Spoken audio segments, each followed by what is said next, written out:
who's going to outlast who? That's that remains to be seen. But one of the side stories to this ball game tonight is the winner. If we can win this ball game, we will be the official champions of the unofficial Nashville Cup. We are 4-0 against our Nashville rivals right now, and if we can beat Lipscomb, we beat them at home. We'll finish 5-0 against our Nashville opponents. Shame they're not in Conference USA. Isn't that the truth? Raiders coming into the game 20-27 overall, 5-16 in Conference USA play.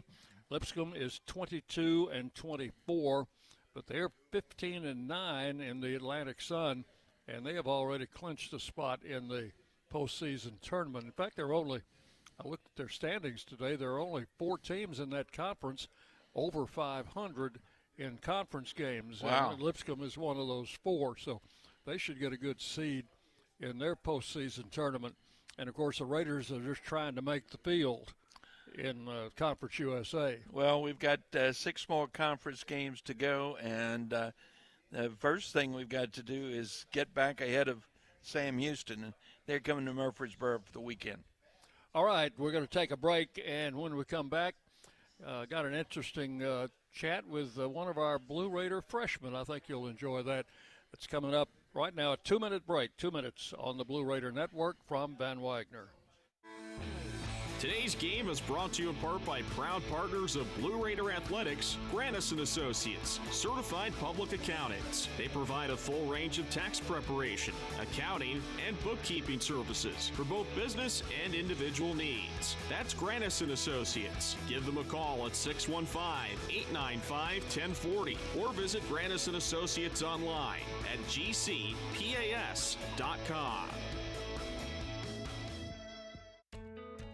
Not feeling well and need to see a doctor? Find the care you need now at Ascension St. Thomas. We're here with 24/7 ER care, same-day care, and walk-in urgent care for broken bones, sprains, allergies, sore throats, and more.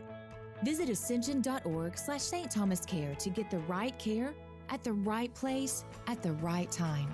Serving Middle Tennessee State University, Murfreesboro, and surrounding communities. Pepsi Zero Sugar has taken its flavor to the next level. A Zero Sugar Cola has never tasted this good. But we don't expect you to take our word for it, so we're putting it to the test, starting with me. My mouth is watering already, so I think we can skip the drum roll and get right to the main event. Cue the fireworks. We have an official best Zero Sugar ever. It's delicious, it's refreshing, and it's so good you'll need to try it for yourself. Trust me. Pepsi Zero Sugar. Zero never tasted so good. That's what I like. This is Chip Walters, and I'm honored to be your 2024 MTAR Realtor of the Year. I'm with Exit Realty Bob Lamb & Associates, and like many of you, I've seen the real estate market shift and change. People often ask, Chip, what's really going on? Well, that's a great question, and I believe in answering with solid, factual data. So let's cut through some of the noise. I invite you to reach out. Let's have a conversation about your real estate goals and the current market trends in your neighborhood. You can find all my contact information at choosechip.net. The Blue Raiders play here. News Radio WGNS. I'm with Blue Raider freshman Lane Akers as the Raiders take on Lipscomb here on a sunny afternoon. Nice to see the sun shining for a change. Yes, sir. I agree with that, Mr. Palmer. It's a beautiful day, and we're at a beautiful ballpark today, so can't beat it.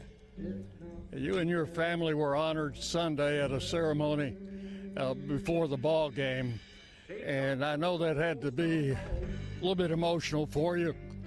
Your granddad threw out the first pitch, and you caught it. I thought that was a good combination. He's still got a little left in that arm, doesn't he? Yes, sir. He's got something left in there for sure. But yeah, it was a great Sunday, and it meant a lot to me and my family for sure. Yeah, honoring your dad, who was a great player for the Raiders, and not only that, but your family has been so supportive of Blue Raider baseball all through the years, and that that means a lot. I know it means a lot to you, but it means a lot to the family, too, to the Blue Raider family. Yes, sir, I agree. Even just wearing his number in memory of him, it's just an honor to be playing for the Blue Raiders right now, so it means a lot. All right, you're coming out of Siegel High School, right? And a good high school career. Was there any doubt that you were going to go anyplace else?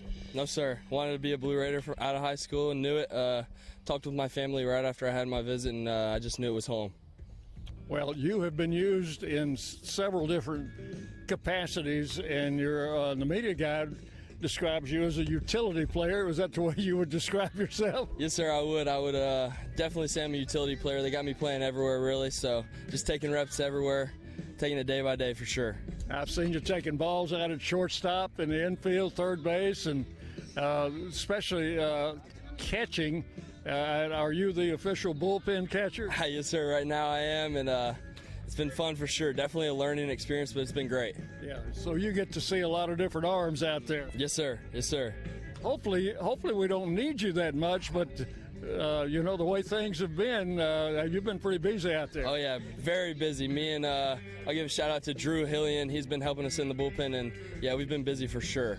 All right. What's ahead for Lane now? What are your hopes and aspirations as you go on in your college career? Right now, just finishing out this season strong, and then see what summer ball has to bring, and then from there we'll see how long I can be playing this game that I've loved since I was a kid. So you were in a little bit of an unusual position at New Mexico, catching outside of a closed bullpen. How was that? Oh, that was different for sure. I mean, you've seen it in the major league parks for years where they have it down the right and left field line, and you actually got to block some baseballs for a change in the bullpen, so you got to put your body on the line. But it was different for sure. That heat, it was different. Well, I think after they saw you jump the fence down there, they might want to recruit you for the track team to do some high jumping. Yes, sir, for sure. Of course, yeah, that was different. All right. Well, nice talking to you, and congratulations again on that family honor on Sunday, and carry on the tradition. Yes, sir. Nice speaking to you, Mr. Palmer. That's Lane Akers, a very nice, very humble young man. He is a freshman. He's being redshirted this year, so that's why you haven't seen or heard him in the lineup, John. But I think he's destined to play a little baseball at Middle Tennessee. I think so, and I tell you, it speaks about the confidence this Coach Myers and crew have in him, that he's been traveling with the team, even though he hasn't been on the roster. He's been traveling so that he can be that bullpen catcher. Yes, that means he is a valuable member of this ball club. All right, we're going to take another break, 2-minute break, and when we come back, we'll have starting lineups for you. You're listening to Middle Tennessee Baseball from Van Wagner. Las Casas Drugs is a proud sponsor of Blue Raider Athletics, located at 4702 Las Casas Pike, just minutes from Murfreesboro. Las Casas Drugs strives to provide all of your pharmaceutical needs in that hometown atmosphere you deserve. Family-owned and operated, Las Casas Drugs offers free delivery, immunizations, drive-through window, gift shop, merchandise, and medication management programs. Come by and see how we can make a difference. And go Blue Raiders.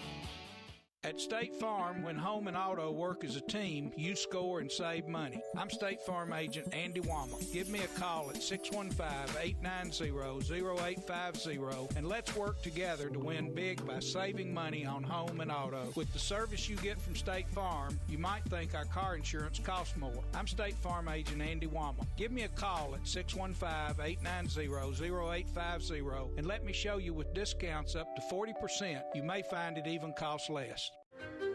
At Middle Tennessee Electric, we see the lines that link us all, illuminating our neighborhoods, empowering our businesses, and helping us to recharge. Because we believe in the power of good energy. Whether it comes from our grids, the sun, or a kind heart. And as your family and our region continue to grow, you can trust that we'll always be there for you. Middle Tennessee Electric, bringing good energy. Nothing is more expensive than a missed opportunity that could have changed your life. Maybe you're just graduating high school, or are working and need to earn a degree to advance your career. Or you aspire to be a leader, and a graduate degree can make that happen. Whether you're just starting out or retooling for the future, Middle Tennessee State University can help you get there. MTSU, the University of Opportunities. WGNS, the flagship station for Blue Raider sports. Middle Tennessee and the Lipscomb Bisons tonight from Ken Dugan Field here in Nashville on the campus of Lipscomb University. Beautiful green and infield and outfield, real grass, real dirt in the infield, John. This is the way the game was meant to be played. Well, you got that right. And there's almost something, let's see, I saw a description of, it almost has a religious setting, you know. I don't want to be sacrilegious there, but this is the Church of Baseball. Ascend Federal Credit Union is the exclusive credit union of Blue Raider Athletics. Show your MTSU pride with every purchase. Visit one of their 28 Middle Tennessee branch locations. Ask for your MTSU debit card. What do you got, John? Well, for the Middle Tennessee State Blue Raiders, leading off will be our center fielder, Eston Snyder. Clay Badalak will be third base, batting second. Tyler Minnick moves to first base for this ball game. He bats third. Brett Von Dolan will be in the DH slot and batting fourth. Batting fifth, Brett Rogers, the right fielder. Batting sixth, the shortstop, Matt Wolf. Hayden Miller, who's been playing first base for us pretty regularly, moves to left field tonight. He bats seventh. Cooper Clapp will be at second base. He bats eighth. And Jackson Janilla will get the start behind the plate. This will be his 10th start of the season, and he bats ninth. Jack Fortner, a right-hander, will be on the mound for the Raiders. For the Lipscomb Bisons, leading off will be the right fielder, Aaron Stella. We worked on this one, didn't it? It's Stellaganis. He's the right fielder, and he is the leadoff hitter. Batting second, the second baseman, Brady Miller. Parks Bauk, the left fielder, bats third. David Coppage, the third baseman, is the cleanup hitter. Kai Holm, the shortstop, bats fifth. Batting sixth, Damian Keneally Jr., he's at first base. The DH, Keaton Mahan, is the bats seventh. And batting eighth, the catcher, Alejandro Lujero. And Colin Goda is the center fielder. He bats ninth. On the mound will be a right-hander, Tanner Line. And we'll get you all those numbers on those two starters as we get into the ballgame. All right. And, of course, Jerry Myers, the head coach of Middle Tennessee in his third year, and Jeff Forehand in his 19th year as head coach here at Lipscomb, 502 and 527. And he came here after about 6 years at Tribeca, where he had great 40-win teams just about every year. So an overall record of 713, 669 in this, his 25th year as a collegiate head coach. Our umpires tonight will be Luis Maldonado behind the plate, Nathan Huber at first base, Zachary Sutherland will be the third base umpire. Lipscomb has taken the field. We're going to take a 2-minute break, and we'll be back with first pitch right after this. 2 minutes now on the Blue Raider Network from Van Wagner. The Blue Raiders are winners in the classroom, on the field, and the courts. Richard Lewis here. I want you to win in real estate also. Buying, selling, auction here in Tennessee, or along the Gulf Coast, a second home, or investing. Give me a call to help start that winning process. 615-319-9981. Oh, I'm never too busy for your referrals. Richard Lewis, Exit Realty, Bob Lamb & Associates. Will Fraley, attorney at law, has experience you can count on. Former Blue Raider baseball player and MTSU alum Will Fraley serves Murfreesboro and the surrounding communities. Put a strong and experienced legal fighter on your case. Give Will Fraley a call and he can handle all of your legal matters, including criminal and domestic or family law. Visit willfraleylaw.com or call 615-410-7290.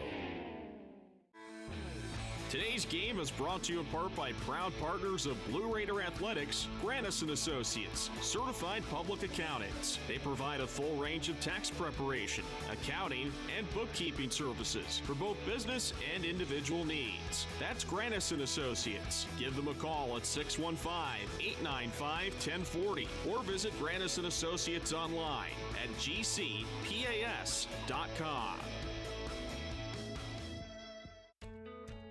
Not feeling well and need to see a doctor? Find the care you need now at Ascension St. Thomas. We're here with 24/7 ER care, same-day care, and walk-in urgent care for broken bones, sprains, allergies, sore throats, and more. Visit ascension.org/St. Thomas Care to get the right care at the right place at the right time. Serving Middle Tennessee State University, Murfreesboro, and surrounding communities.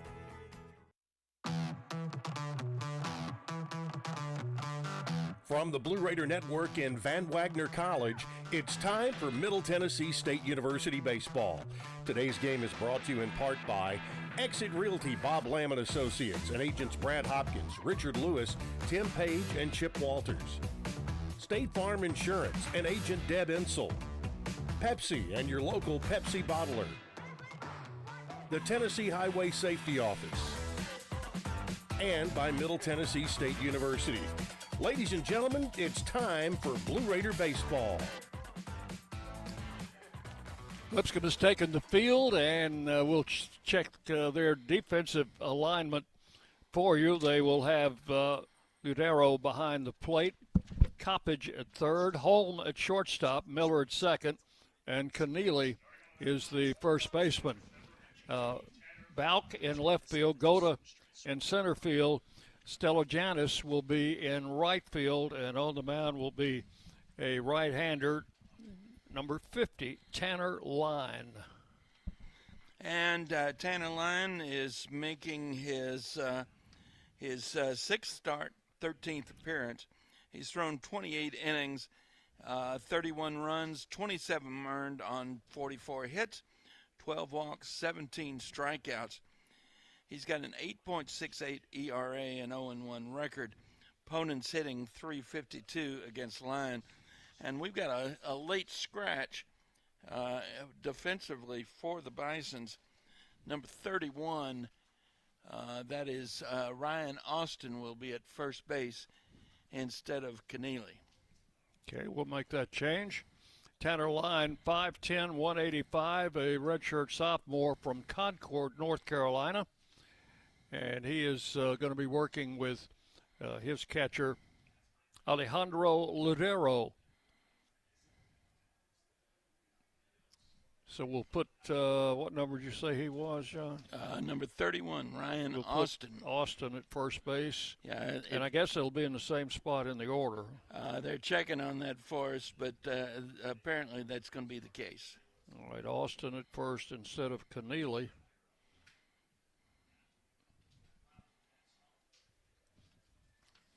Let's come in the home white uniforms. Their colors are purple and gold, and you'll see a little of that on the home uniforms. Raiders in the gray with the royal blue lettering and numerals and the blue caps. It is definitely a dark purple, almost a northwestern purple on the Bison's script and piping on their uniforms. Eston Snyder will lead it off for the Raiders. Snyder, Badalak, and Minnick here in the top of the first inning. Snyder, 344, leading hitter, leading base stealer, and bounces one through for a base hit to left field on the first pitch of the game. Eston Snyder is at first base with nobody out. And first pitch at 6:05. And that first pitch went bouncing right past the third baseman into left field for the first hit of this game, and the batter will be Clay Badalak. You have to keep an eye on Snyder at first base because if you follow the Raiders, you know he likes to run. The pitch low and blocked by the catcher Ladero, ball one. Snyder, 20 stolen bases on the season in 23 attempts.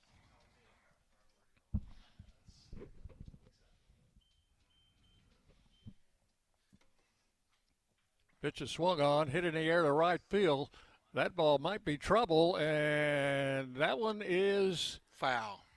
Oh, out of the ballpark, but foul. Just barely foul. First base umpire went out into the outfield and had a good look at it. And I was hoping that Clay might get his first home run as a Blue Raider. He's all the way back to the plate now, and Jerry Myers out. Is he wanting to check? He thought it might have gone, I guess. Are they gonna? They're gonna consult about something here. I don't know if we have a review system here or not. We'll ask around. They are. Well, I guess we do. So we're going to have a review, and they'll take a look at it. Let's give you a little update on Conference USA. Well, you've got the schedule over there, That's John, right. of games tonight. Why don't you run that down for them? Sure. Dallas Baptist is at UT Arlington. Kennesaw State is visiting West Georgia. New Mexico State is visiting Texas Tech. And Alabama State is visiting Jackson State. And we're, of course, here at Lipscomb. The conference standings going into play this week, Dallas Baptist leading overall 16-5. Kennesaw second at 14-6. Western Kentucky third at 14-7. Louisiana Tech fourth at 11-9.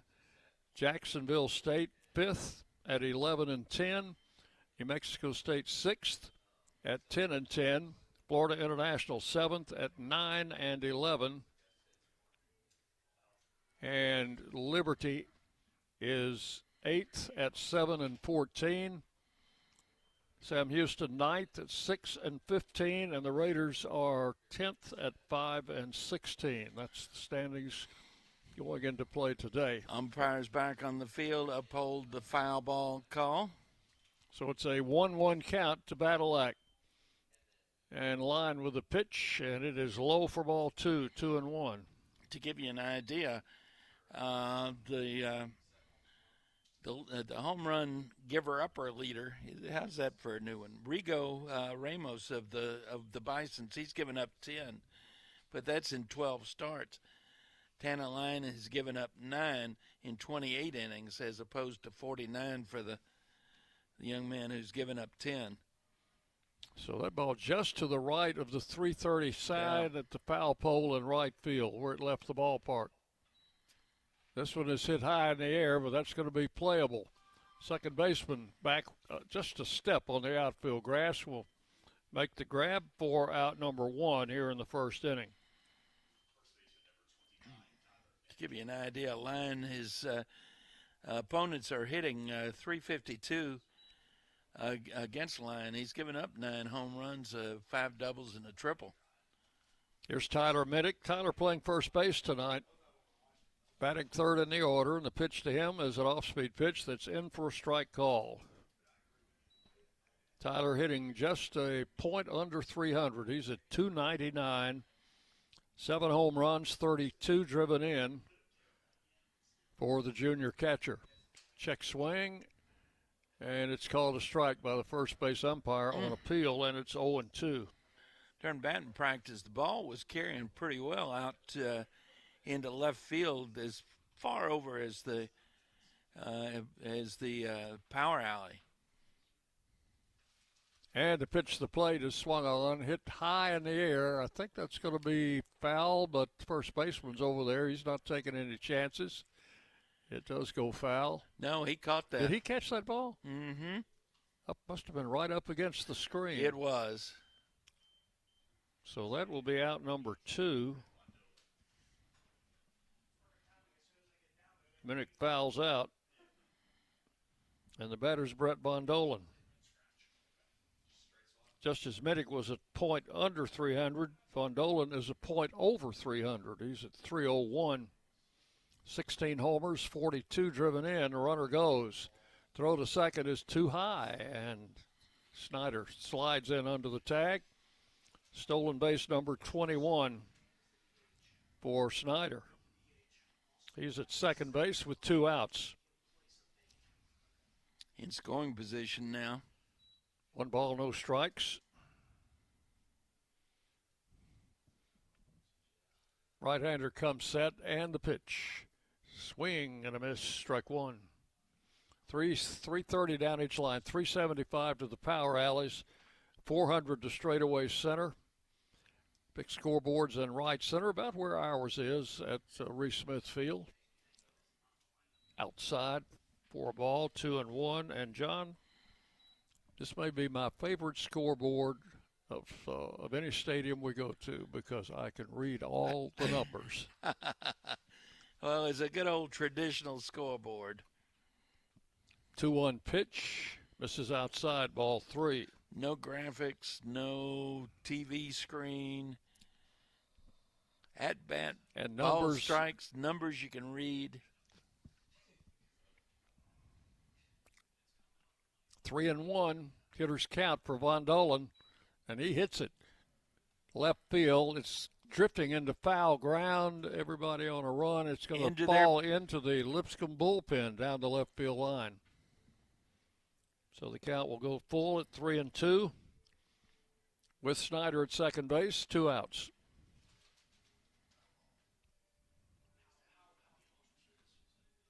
Got a few fans in blue down before, sitting behind the Blue Raider dugout down the first base side.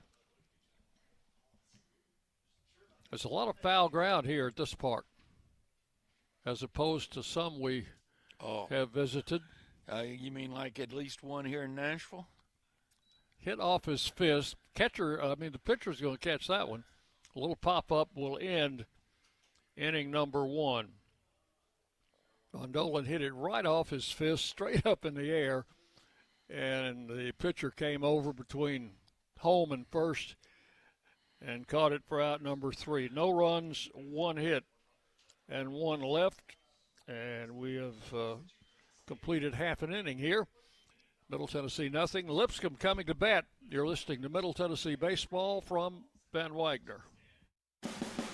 Hey, Blue Raider fans, this is Tim Page with Exit Realty Bob Lamb and Associates. Are you on the fence about selling your home? Feel overwhelmed at the thought of purchasing a new home? Well, it's time to get moving. For professional, personal real estate services, give me a call today and put me to work for you. 615-896-5656, or you can reach me at exitmurfreesboro.com. Let's go Blue, and I'll see you at the game.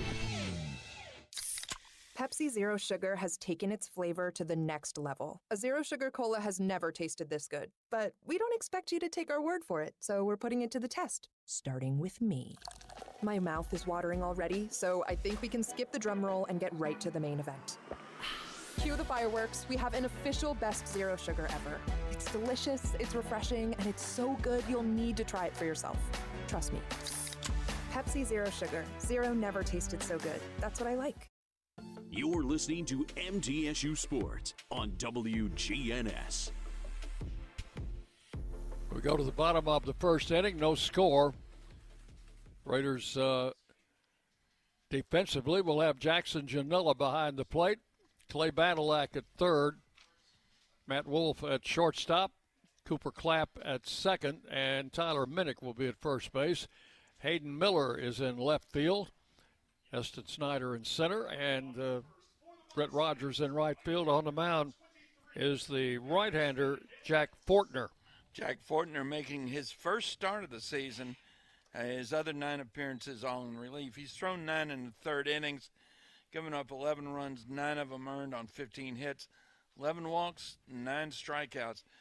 And like Line, the Lipscomb starter, an 8.68 ERA with no decisions.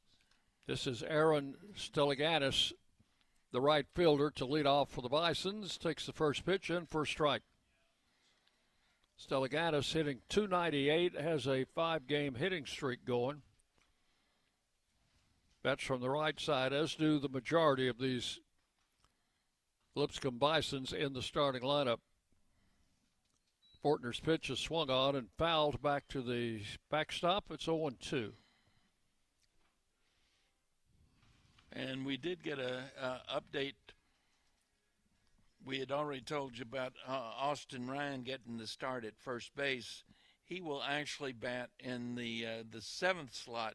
Damian Keneally stays in and will be the DH. Pitch is high for ball 1, 1-2.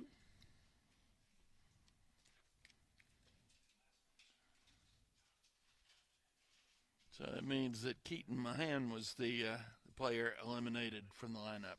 Pitch is fouled out of play to the right. Count holds it a ball and 2 strikes. Rogers made a long run over in foul ground as we just to watch it go even farther. Just mentioned there's a lot of foul ground, both down the foul lines and between the baselines and the dugouts and behind home plate. Pitch is swung on, fouled again, back to the screen. Count holding at 1-2. Stellajanis will be followed by Miller and then Bauk. Top 3 in the order.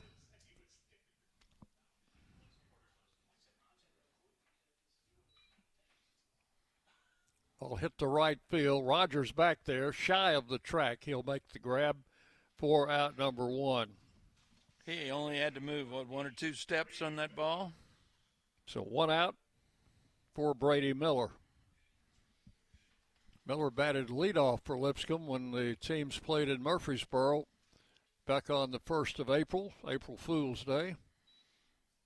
He was 1 for 5 in the game there. He's hitting .305 on the year. Right-handed batting second baseman. Fortner's pitch outside, ball 1. Fortner's from Mount Juliet, pitched in junior college at Motlow State.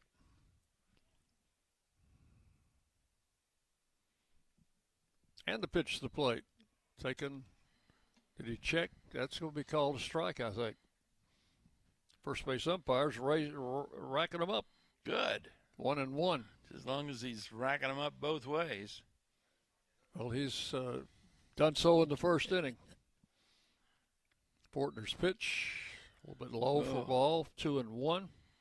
He had plenty of plate on that pitch, just not high enough.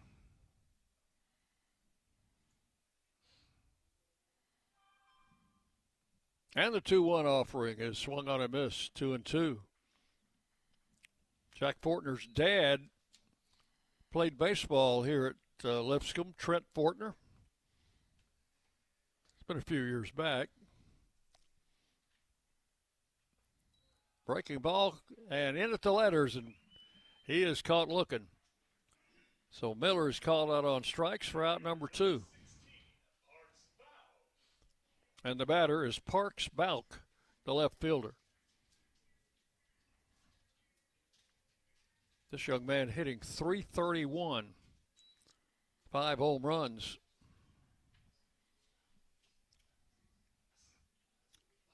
Two outs here in the first inning, and the pitch right down the pipe, strike 1 called.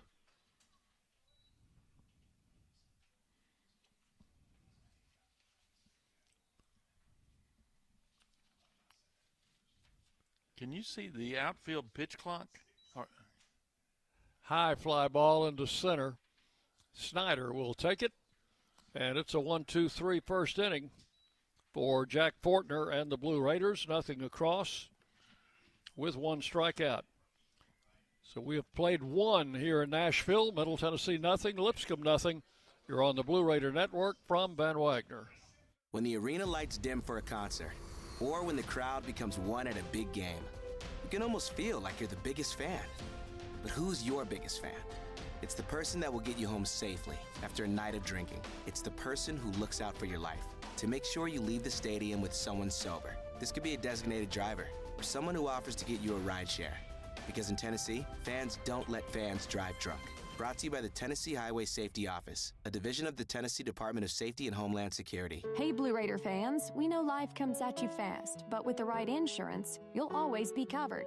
Whether it's home, auto, or life insurance, your local State Farm agent, Trevor Haggard, former MTSU baseball player, is here to help you protect what matters most. Give him a call at 615-203-5522 and find the right plan for you. Like a good neighbor, State Farm and Trevor Haggard are here to help. 615-203-5522. The Blue Raiders are on News Radio WGNS. And we move to the second inning in a scoreless ball game.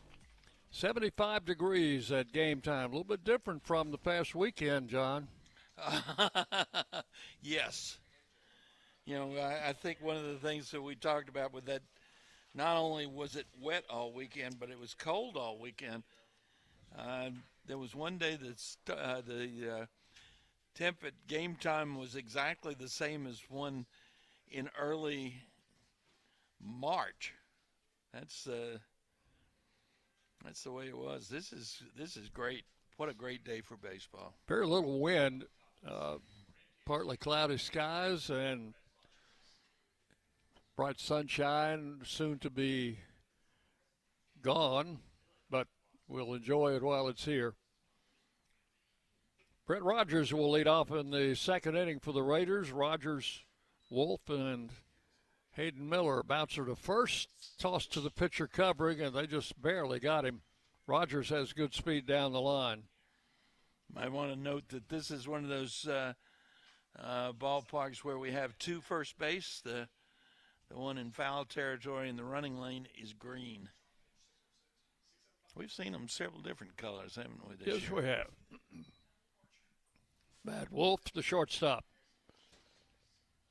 Matt hitting .307, has 2 home runs on the year. And the pitch to the plate in for a strike, 0-1. Tanner Line, Lyne. Young man from North Carolina. The 0-1 pitch, strike 2 call, just about the same spot. Yeah, that was a slider.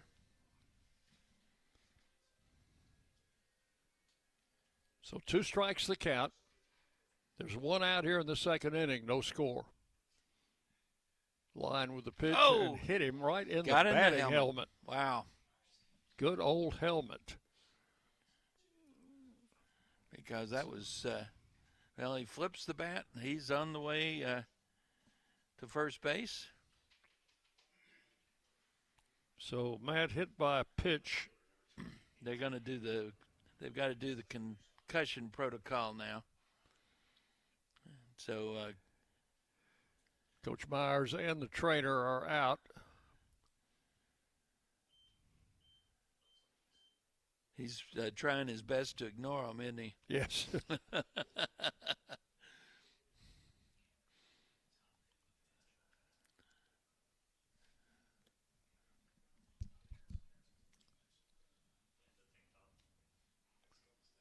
So Matt hit by a pitch will take up his position at first base. He's actually smiling right now. And the batter will be Hayden Miller. I think everybody is satisfied now. 1 on, 1 out in the second inning.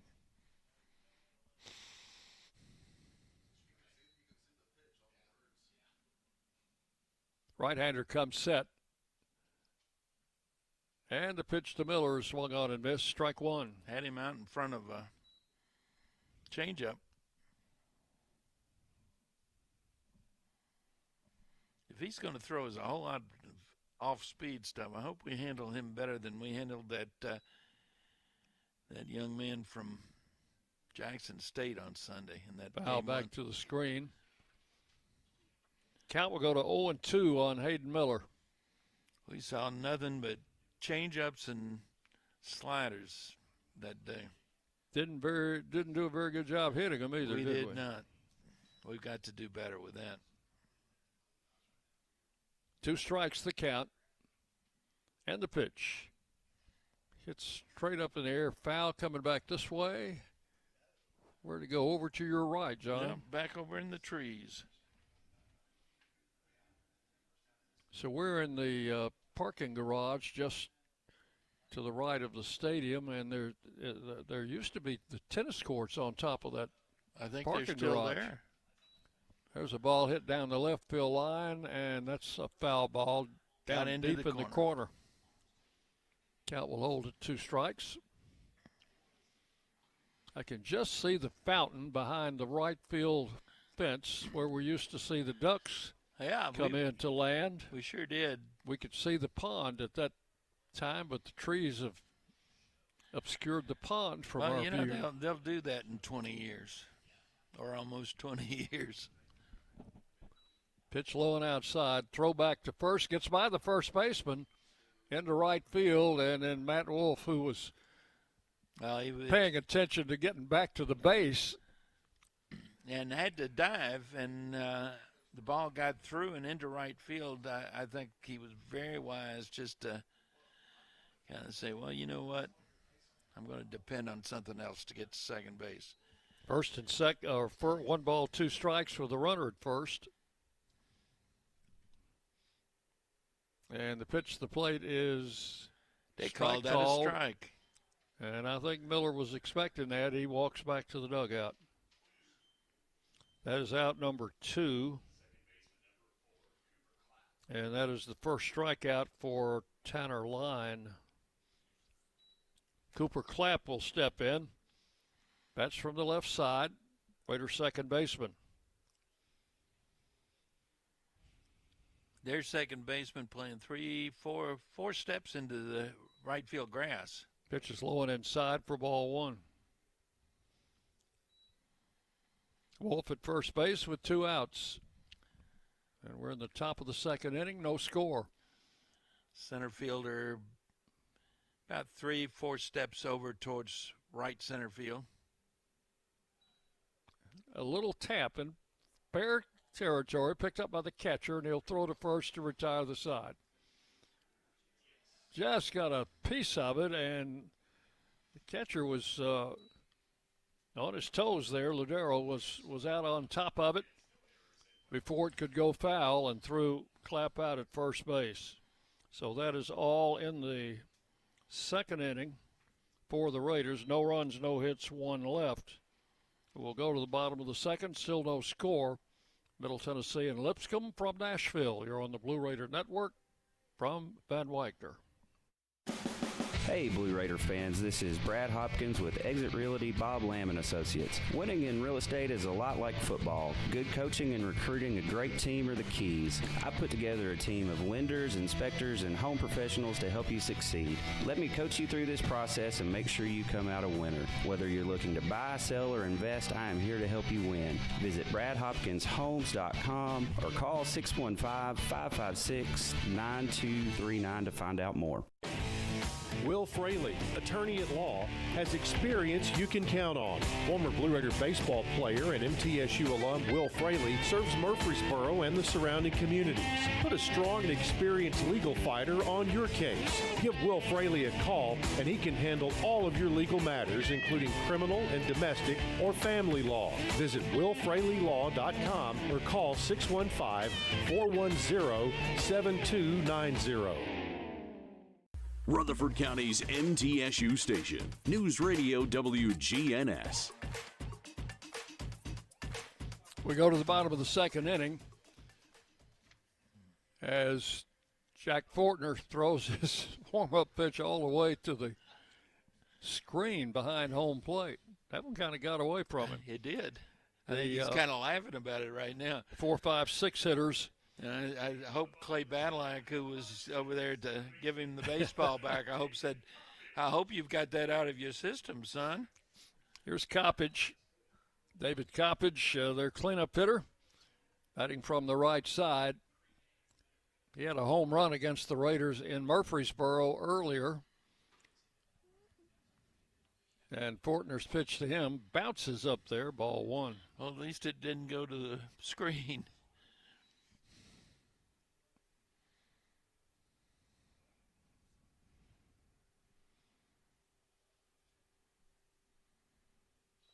Check swing, and a strike is called. 1 ball and 1 strike.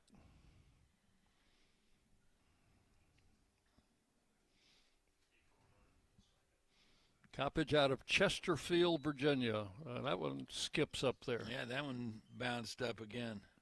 2 balls under strike. He needs to get that one out of his system. Coppage is a transfer from Virginia. When you bounce a couple like that, it usually means that you're trying to overthrow. Pitch comes at over but low for ball 3, and it's 3-1. Just need to stay within yourself and concentrate on good mechanics. And that one almost hit him. That's ball 4. So that's the first base runner for the Bisons. Comes on a base on balls here in the second inning. Coppage will take his position at first base. The batter is the shortstop, Kai Holm. He is, like the rest of these Lipscomb hitters, a right-handed batter. In fact, they took their only left-handed hitter out, Mahan, who was going to be the DH. He was replaced by Keneally at DH, and Austin replaced Keneally at first base. Pitch to the plate, misses for ball 1. Holm hitting .297, has 6 home runs.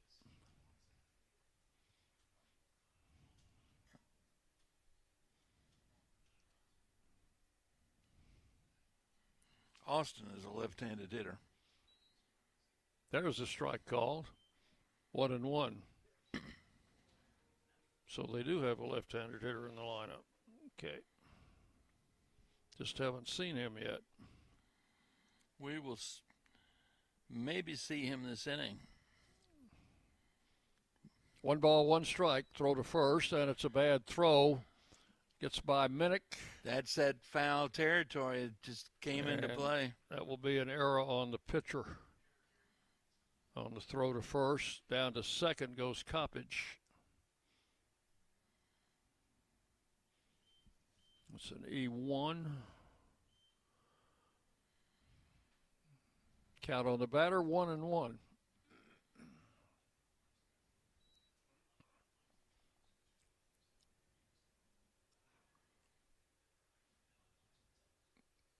Ground ball to short. Wolf near the bag at second, over to first, and the runner will advance to third on that ground ball. So Holm grounds out short to first, and now 1 out with a runner at third. That would have been a double play ball, Dick. Had the runner still been at first base. That would have been a letter perfect for Wolf just to touch second base and throw to first. That's how close he was to the bag when he picked it up. But instead, a runner at third with 1 out and a ground ball to short. A run will score. The throw to first in time. That was Keneally. For the second out, he gets an RBI. And I think that'll make that run unearned, right? So still no hits for the Bisons, but they have a run.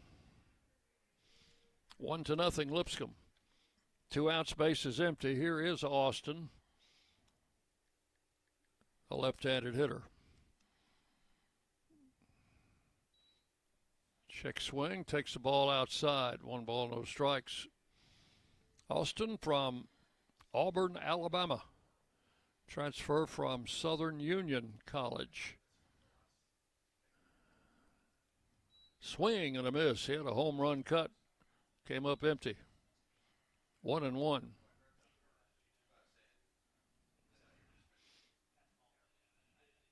Austin hitting .261. Fortner's pitch swung on and missed. Strike 2. 1 ball, 2 strikes.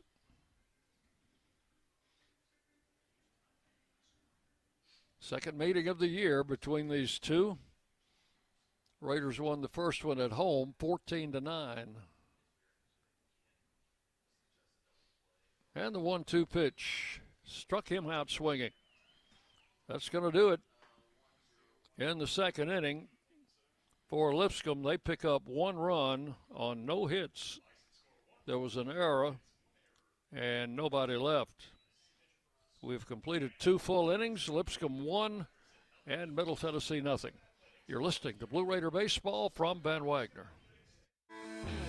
Today's game is brought to you in part by proud partners of Blue Raider Athletics, Granis & Associates, certified public accountants. They provide a full range of tax preparation, accounting, and bookkeeping services for both business and individual needs. That's Granis & Associates. Give them a call at 615-895-1040 or visit Granis & Associates online at gcpas.com.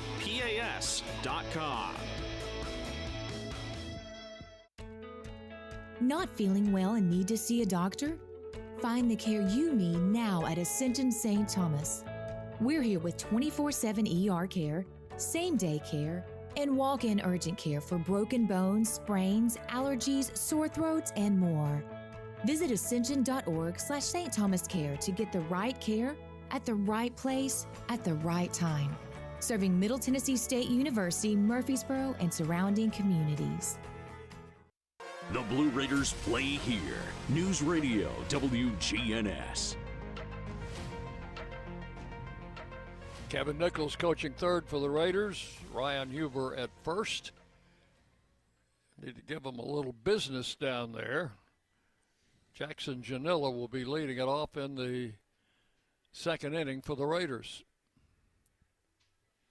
1-0. Lipscomb with an unearned run in the bottom of the second inning on a throwing error by the pitcher, Fortner, who was throwing over, really wasn't, I don't think, trying to pick the guy off first. He was just throwing over there to keep him close and made a bad throw. Here's Janella.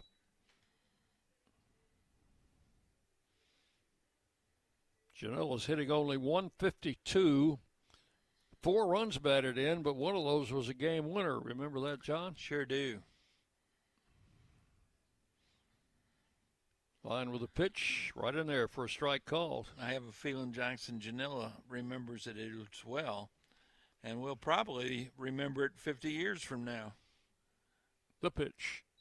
High outside, ball 1, 1-1. Those are the kinds of things you do remember, aren't they? Janella with Snyder and Badalak to follow here in the third. Swinging a foul out of play to the right. Might be back over on the tennis courts. 1-2.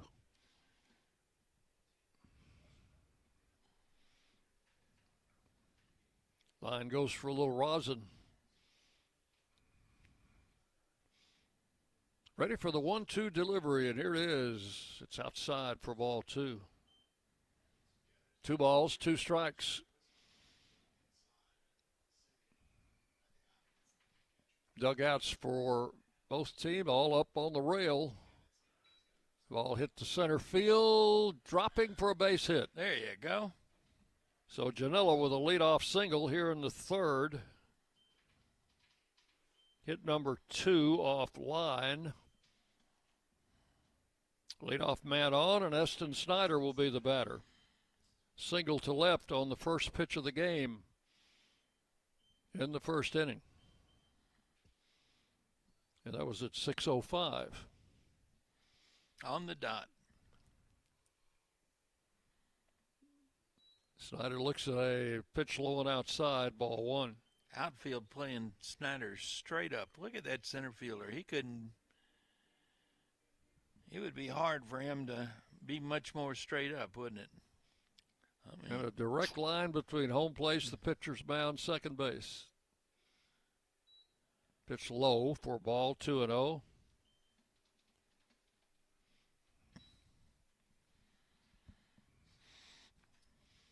Well, we know Snyder can hit to any field.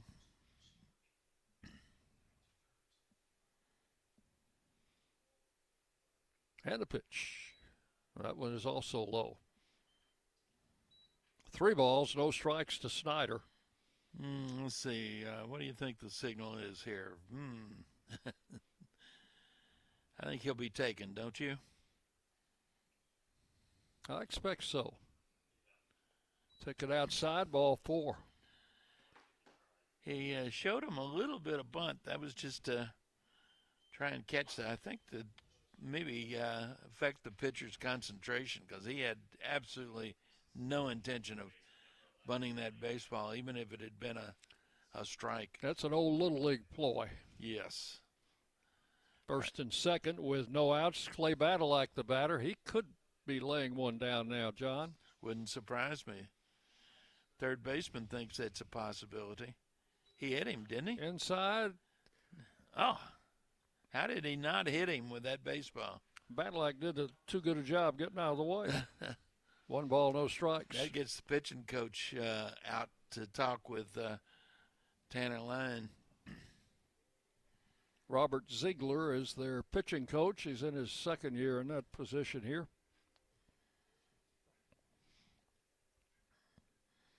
So a meeting on the mound.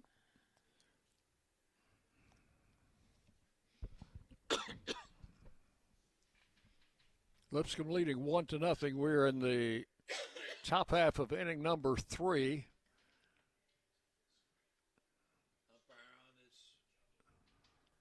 Umpire on the way out now breaks the conversation up. Infielders back to their positions. Tyler Minnick just had a word with Badalak. Tyler's the on-deck hitter. He's probably saying, you get him in scoring position and I'll get him in. That would work. 1 ball, no strikes. Needs to lay one down the third base line if that's what he's going to be doing. Showing bunt. Catcher's going to let the pitcher pick it up and the throw to first just in time. Sacrifice will move the runners to second and third with 1 out. Was that 1-4? Was that the second baseman that came over? I believe it was. Yeah. They had they did not have the wheel play on. So third base was not being defensed. Second and third, 1 out. Tyler Minnick, the batter. Fouled out in the first inning. On a good play by the first baseman over by the screen. Time called at the last moment. And now it called a balk.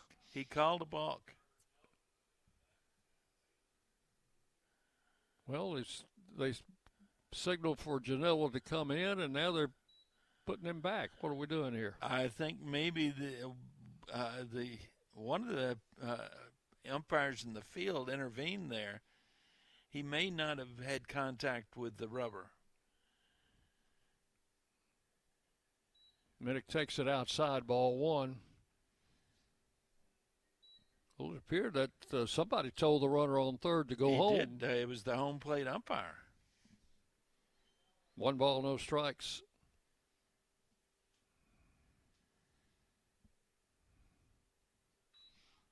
Swung on, fly ball. That should get a run in. Center fielder back. He will take it. Janela tags. Throw will come to third, and the Raiders are on the board. Sacrifice fly for Tyler Minnick. Ties this game at a run apiece. Eston Snyder decoyed towards third base, but saw that they were going to make the throw to third base, held up. He's still in scoring position. 2 outs now, and the batter's Brett Bondolan. Hit that little lazy pop-up that the pitcher caught to end the first inning for the Raiders. Line with the pitch, outside, ball 1. So it's a 1-1 game. We're in the top of the third. 2 outs. Raiders with Eston Snyder. Good speed down at second base. Lyon's having some trouble locating his fastball. Looks like it wants to sail on him. There's a strike call, 1-1. That was a good fastball.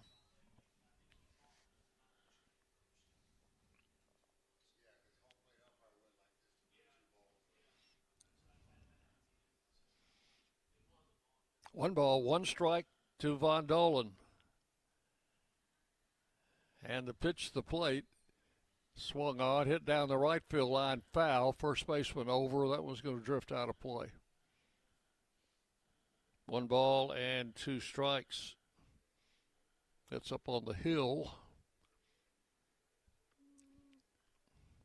I think one of our bullpen people went and got that foul ball.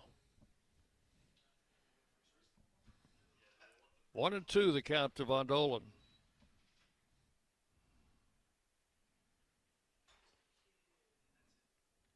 Tanner Line with the pitch. Fouled off. Count holds it. That time they did call the balk.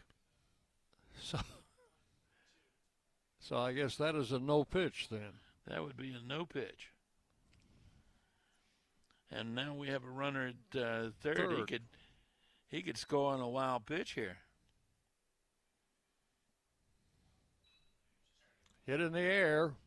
Shallow right field. Right fielder coming on. Second baseman's going to make the call, and he'll take it over near the right field line for out number 3. So that is all in the third, but the Raiders come up with a run on 1 hit and 1 man left. We'll go to the bottom of the third inning. Middle Tennessee 1, Lipscomb 1. You're on the Blue Raider Network from Ben Wagner. Pepsi Zero Sugar has taken its flavor to the next level. A Zero Sugar Cola has never tasted this good. But we don't expect you to take our word for it, so we're putting it to the test, starting with me. My mouth is watering already, so I think we can skip the drum roll and get right to the main event. Cue the fireworks. We have an official best Zero Sugar ever. It's delicious, it's refreshing, and it's so good you'll need to try it for yourself. Trust me. Pepsi Zero Sugar. Zero never tasted so good. That's what I like. This is Chip Walters, and I'm honored to be your 2024 MTAR Realtor of the Year. I'm with Exit Realty Bob Lamb & Associates, and like many of you, I've seen the real estate market shift and change. People often ask, Chip, what's really going on? Well, that's a great question, and I believe in answering with solid, factual data. So let's cut through some of the noise. I invite you to reach out. Let's have a conversation about your real estate goals and the current market trends in your neighborhood. You can find all my contact information at choosechip.net. WGNS, the flagship station for Blue Raider sports. We go to the bottom of the third inning. The Raiders are making some kind of defensive change here. Looks like Clapp is going to go to shortstop. Is that Cale Vinson? And that is Cale Vinson going to second base. So Wolf is out. I don't know if he was the one that got hit in the head. Right. So he may be feeling a little the effects of that. So he is coming out, and Cale Vinson will go in to Wolf's spot in the batting order. Vinson will be at second base. And Cooper Clapp moves to shortstop. You know, actually, Wolf had started out, and Coach Myers, while he was talking with the umpire, called him back. And I guess Vinson had to find his glove. Here's Ladero. The catcher takes the first pitch from Fortner, and it's low for ball 1. So we've had all kinds of changes here in the first 3 innings of this game. Lipscomb changed their alignment. It's a midweek game, right? Yes. Swinging a foul. Out of play, and it's 1 ball, 1 strike. So Cale Vinson is in to play second. Clapp moves over to short. Badalak still at third, and Minnick at first. Yeah, that's the infield. The only change. 1 ball, 1 strike to count. Pitch is swung on, fouled out of play. Going to roll back onto the playing field. 1-2.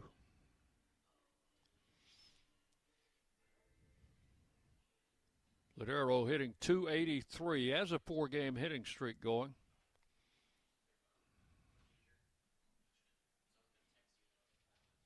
And a ball hit right up the middle, and he has now hit safely in 5 straight games. And that is, John, the first hit for the Bisons in this game. Went right over the pitcher's mound into center field. So a runner at first, no outs. The batter is Colin Goda, the center fielder. Fortner reached back for that ball. It was by him, though, before he had a chance to get his glove on it. Coach Foran giving a lot of signals down there at third base. Goda stands in with a runner at first, no outs. And the pitch. That's a strike, caught the outside corner. Well, that was a pretty aggressive secondary lead that Ludero was taking down there at first base. One strike to count. Go to the number 9 hitter. Ludero looks like he'd like to run. Outside, 1-1. Look, he is past the cutoff, or the cutout in the infield when he finishes that secondary lead. Runner at first with no outs. Pitch to the plate, swung on, hit into center field, and that's going to drop in front of Snyder for a base hit. So back-to-back hits by the number 8 and 9 hitters. And runners are at first and second with no outs. We've got action in the Raider bullpen. Unfortunately, we can't see who it is. We can see the bullpen catcher, but not who is throwing. Stylijanis is the batter. He flied to right field in the first inning. He's their leadoff man.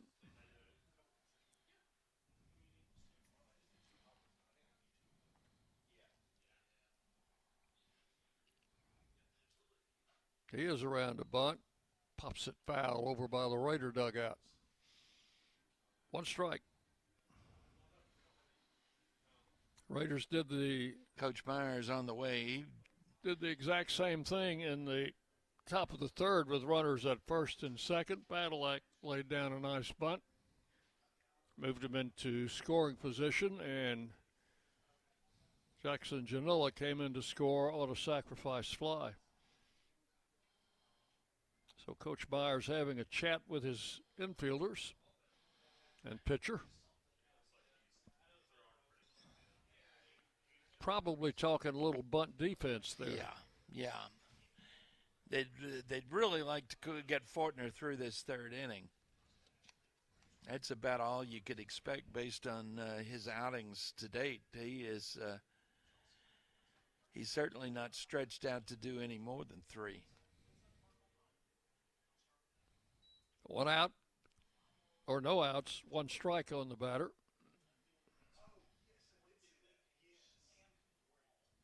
Not bunting, and a little tap foul at the plate. Strike 2. Both those runners were in motion, though.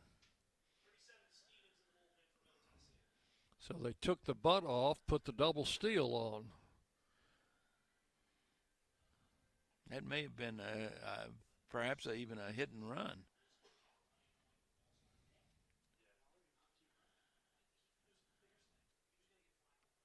The 0-2 pitch, foul out of play. Count holds at 2 strikes on Stylijanis. He is out of Ocala, Florida. Transfer from Polk State Community College, junior college. Ocala is horse country in Florida. That's right in the middle of the state, isn't it? Pretty well. It's about 35 miles south of Gainesville, Florida. About 45 miles northwest of Orlando. Swinging a foul off the screen. So there's your geography lesson for tonight, students.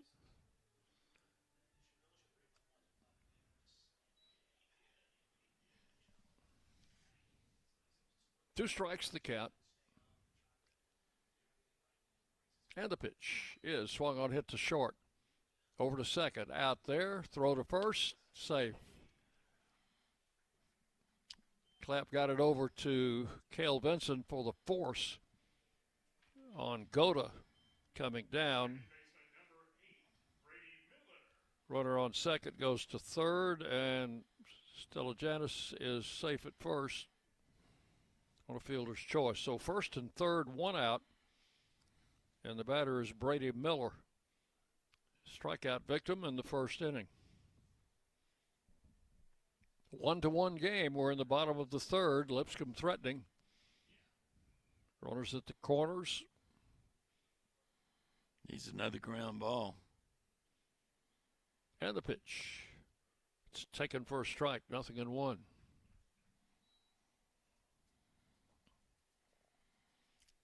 He struck Miller out in the first inning. He could do that again here. That'd be very helpful. Ladero, the runner at third. Stellijanis running. The throw to second. Not in time. The runner at third broke but did not go home. So it's stolen base for Stellijanis. The count is 2 strikes. That pitch was a strike, 0-2. Well, he swung at a pitch that was about a foot outside, just trying to protect that runner. So 2 strikes, and now 2 runners in scoring position. Fly ball to right field. Rogers back, takes it over his head. The runner on third will tag and come in to score. And Lipscomb will take a 2-1 lead. Miller with a sacrifice fly. Drives in his 20th run of the season. Stellijanis goes to third on the catch. So now a runner at third with 2 outs. The batter is Parks Balk, the left fielder. Balk is a senior.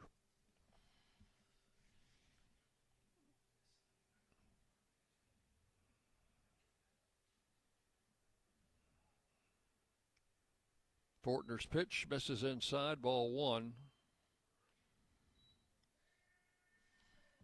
Balk flied out to center field in the first inning.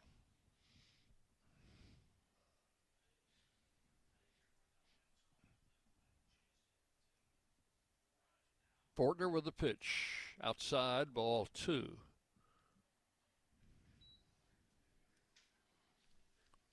Does Snyder look like he's playing pretty deep to you, Dick? Yes, he is indeed. Balk has 5 home runs. Check swing and a strike is called. 2-1. Balk is in his 3rd year as a Bison. Redshirt senior out of Keller, Texas. North Central Texas College. Junior college, I assume. He came here from there. Swing and a foul down the right side. That'll be out of play. Count levels off at 2-2 with 2 outs and a runner at third. Lipscomb leading 2-1. We are in the 3rd inning. Time called. I think the batter asked for time.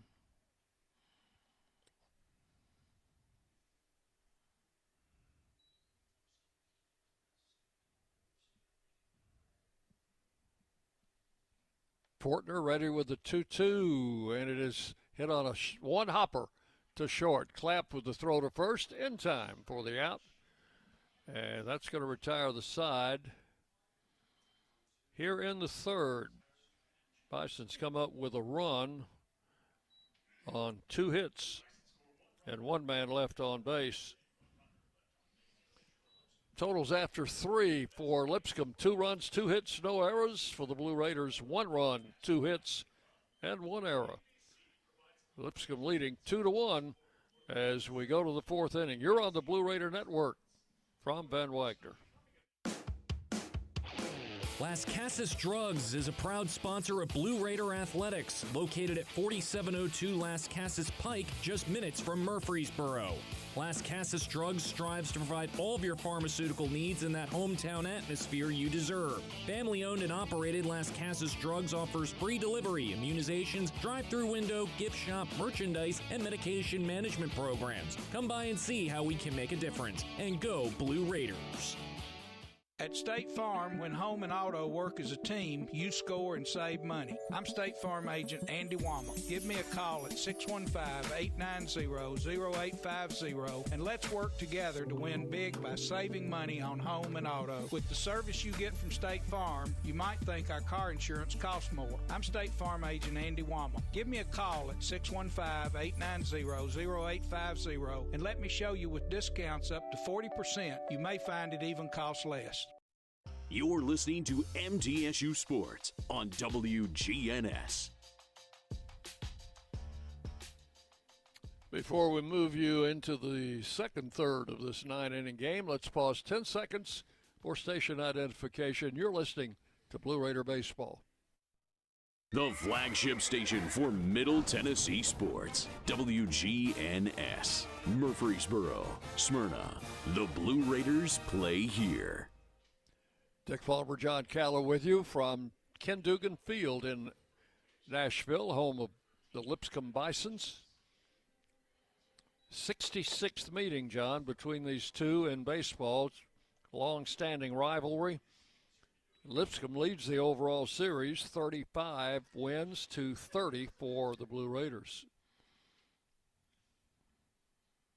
Here's line with the first pitch to Brett Rogers. It's outside. 4-1. Lipscomb won both games last year in the series. So the Raiders are trying to get back. They won the first game this year in Murfreesboro. That series goes all the way back to when Lipscomb was a powerhouse in NAIA baseball with Coach Ken Dugan. Counts 1-1. Rogers 0 for 1 in the game, takes a strike, 1-2. Coach Dugan was a heck of a ball coach. He had a book that when I was a very, very young coach was kind of my Bible. I'd gone to a clinic here in Nashville, and then several years later I was at a clinic in Atlanta. In fact, it was in the Braves clubhouse, and 2-2 pitch is foul. No, is that a fair or foul ball? He called him out. 2 unassisted. Fair ball. Plate umpire rules it fair. That's the second ball we've had like that. Yeah, and Coach Myers waved his. Rogers wanted to stand around and plead his case with the coach. Coach said, "Get back in the dugout." Yeah. Anyway, I one of the Braves pitchers had made a presentation, and I asked him a question, and this whoever that was, the major leaguer said, "I don't know what you're talking about." And after that presentation, Coach Dugan came over and said, "You read my book, didn't you?" And I said, "Yeah." Here's Cale Vincent. First pitch, a strike called. Comes back with a fastball high for ball 1. It was a question about mechanics for pitchers.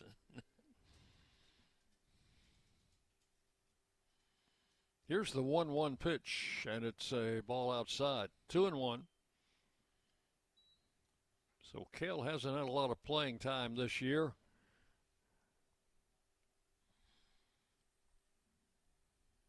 And not too many at-bats. Bounces this one to third. Third baseman up with it. Coppage over to first for out number 2. 2 up, 2 down in the 4th. I'm going to be interested to see whether they bring Jack Fortner out for one more inning. Hayden Miller, the batter, he was called out on strikes in the second inning.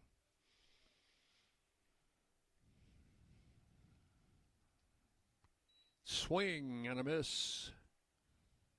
Strike 1. Miller did not appear in the game in Murfreesboro earlier. Swing and a miss. Strike two. 0-2 quickly. 2 outs, bases empty in the fourth.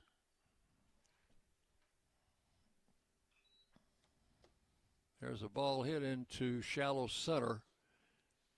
Gouda, the center fielder, coming in, makes the catch, and that's going to retire the side. 3 up, 3 down in the fourth. Nothing across for the Raiders. We'll go to the bottom of the fourth inning. Lipscomb 2, Middle Tennessee 1. You're on the Blue Raider Network from Van Wagner. At Middle Tennessee Electric, we see the lines that link us all, illuminating our neighborhoods, empowering our businesses, and helping us to recharge. Because we believe in the power of good energy. Whether it comes from our grids, the sun, or a kind heart. And as your family and our region continue to grow, you can trust that we'll always be there for you. Middle Tennessee Electric, bringing good energy. Nothing is more expensive than a missed opportunity that could have changed your life. Maybe you're just graduating high school, or are working and need to earn a degree to advance your career. Or you aspire to be a leader, and a graduate degree can make that happen. Whether you're just starting out or retooling for the future, Middle Tennessee State University can help you get there. MTSU, the University of Opportunities. The Blue Raiders are on News Radio WGNS. David Coppage will lead off for Lipscomb in the fourth inning. It'll be Coppage, Holm, and Keneally to face right-hander Jack Fortner. Back out there for his fourth inning. He's right at 45 pitches right now. This will be his longest outing of the season. Oh, yeah. There has been a right-hander throwing. I can't tell you who it is because you can't see a number. You can barely tell. But somebody's ready to go if needed. So here's Coppage. He walked and scored in the second inning. Yeah, Fortner stole a base. They got him around. There's a shot past Badalak into left field, rolling down the line. Miller up with it and going to second base, and just getting in there ahead of the tag is the batter Coppage. That'll be a double. Right. That one was hit between the bag and Badalak playing third, and he just got the glove down in time to deflect it a little bit. And it went down the left field line. Hayden Miller got over there in a hurry. A good throw. Made that a close play at second base. So for Coppage, his 16th double of the season. He's at second with no outs. Batter is Kai Holm, the shortstop.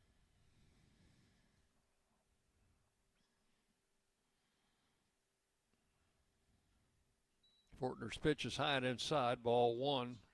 Lipscomb has had its leadoff hitter on now in the second, third, and fourth innings. Jack Fortner got him in order in the first inning. Runner leads at second, and the pitch is a strike called, 1-1.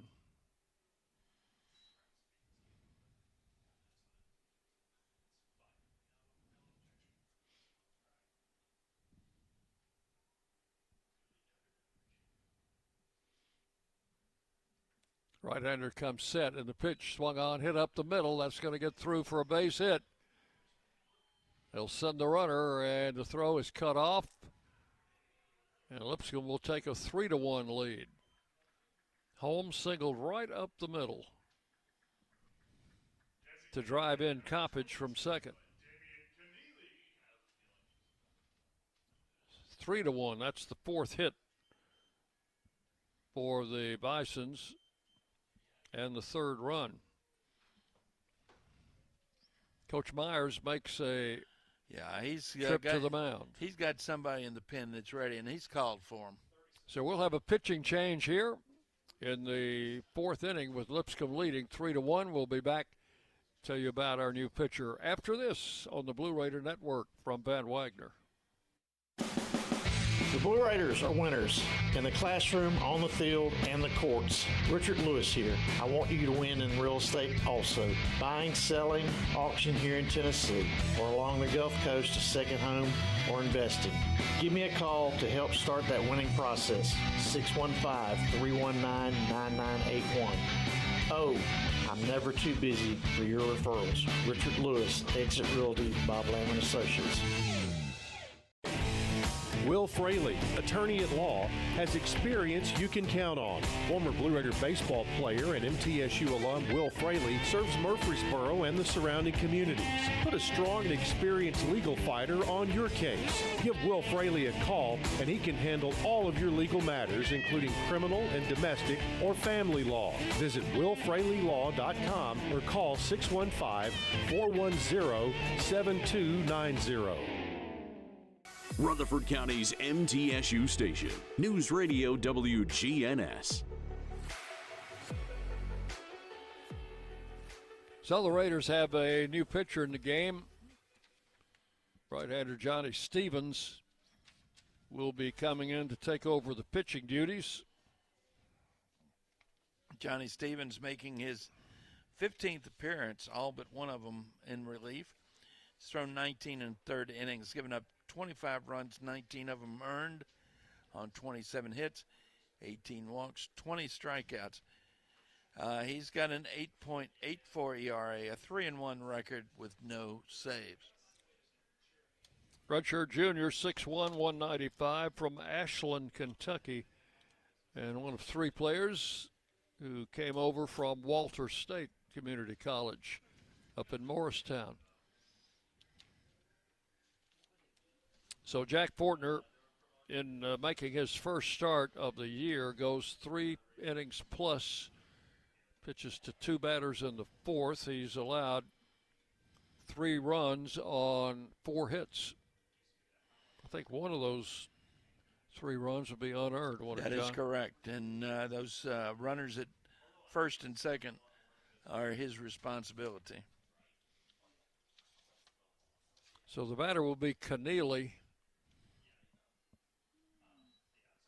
He was originally slated to start at first, but they made a change, and he slipped over to the DH spot.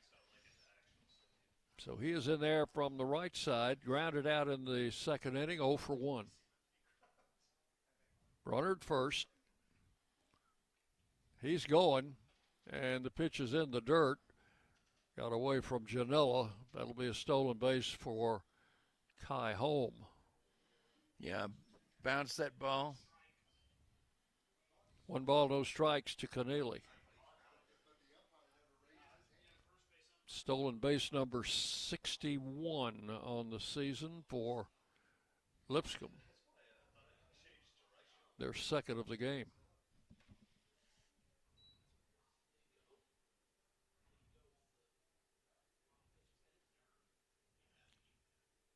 Stevens comes set. And the pitch is in the dirt outside. Yeah, that's 2-0.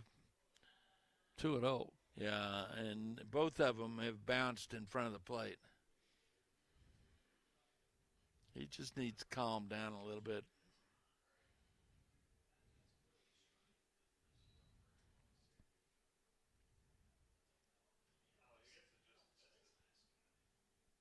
Two balls, no strikes to Keneally. Runner leads at second. The pitch, that's low, also in the dirt, ball 3.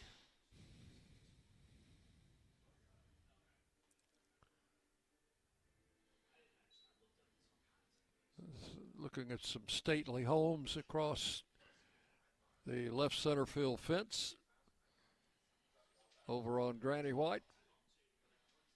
There's nothing like playing baseball in the old neighborhood, is there?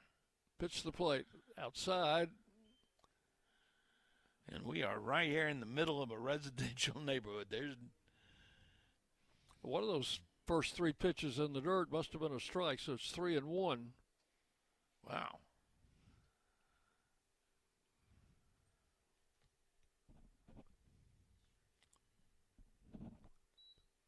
There's strike 2. So the count goes full to Keneally.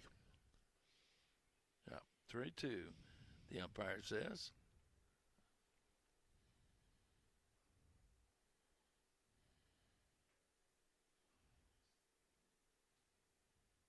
And the 3-2 pitch is hit to left field, a base hit. They'll hold that runner third. Throw comes in from Miller, and runners are at the corners with no outs here in the 4th inning.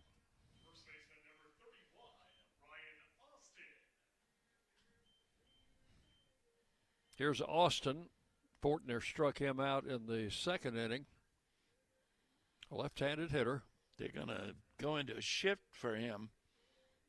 Young man from Auburn, Alabama. Cooper Clapp, who is at shortstop now, is actually playing, 3-4 steps to the first base side of the second base bag. He should feel right at home there. This is a strike call. Caught the outside corner, 0-1. Cale Vinson, who's at second base now, is definitely playing Austin to pull and about 2-3 steps into the outfield grass. He is out there with what we used to call a short fielder in slow pitch softball.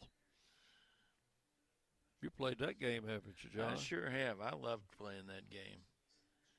1 ball, 1 strike. I played that game till I couldn't run and throw anymore. Stevens comes set. Runners first and third. No outs. Ball outside. 2-1. Catcher Ludero is scheduled to be the next hitter.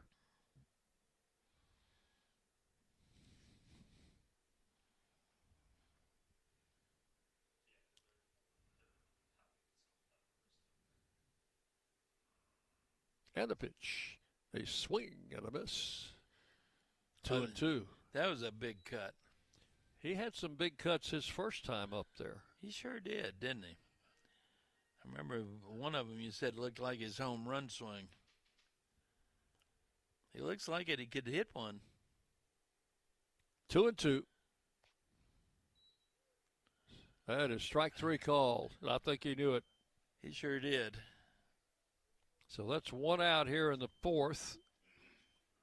Stevens gets a strikeout, and now a double play ball might get you out of this inning. Would get you out of the inning. Ludero had a base hit to lead off the 3rd inning, came around to score.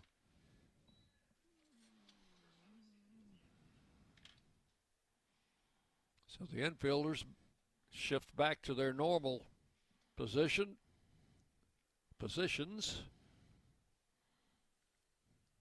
As Stevens comes set. The runner on first goes on a base hit to left. Another run is in. Runner on third home comes in to score. Ludero now 2 for 2, and he just picked up an RBI. That closes the book on Jack Fortner. He goes 3+, gives up 4 runs, 3 earned on 4 hits, a walk, and 2 strikeouts. The runner on first was on his way to second when Ludero knocked it into left field. So first and second with 2 outs, or with 1 out rather, and the batter is Goda.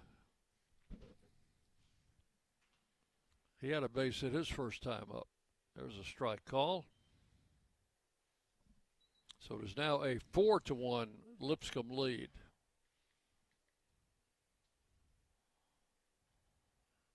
That's already 4 hits in this inning.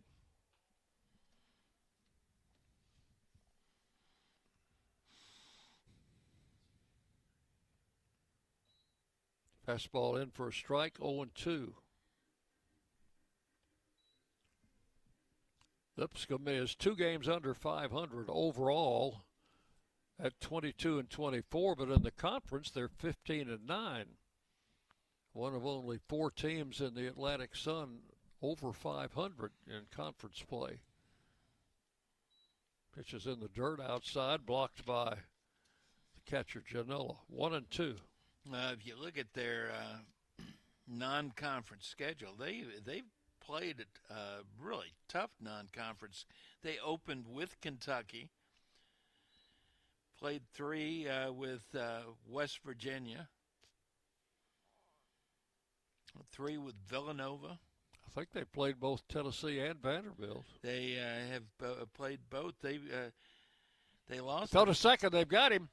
Yes. He is out at second base as the runner down there had drifted too far off the bag, and the Raiders alertly picked it up. Kel Vincent put the tag on Keneally, so score that 1-4 on the putout. And he is picked off second base. That's the second out. That's a big play. Both runners were way off base when the pitcher went into his motion. There's a base hit past Badalak into left field. The throw coming to third, and it took a high bounce over Badalak's glove. Janela was there to back it up, but runners will be at second and third with 2 outs. That big off big now. I think that would be probably a single and going to second on the throw. Is that right, John? I think I'll consult with their stat man. Stelijanis, the leadoff man, will come in. He is flied out, hit into fielder's choice. Second and third, 2 outs. They're calling that a double. Okay. Pitch is outside, ball 1. I can make a 2 out of a 1 very easily. 1 ball, no strikes. So that's 3 hits off Stevens since coming in. Both runs in the inning charged to Fortner.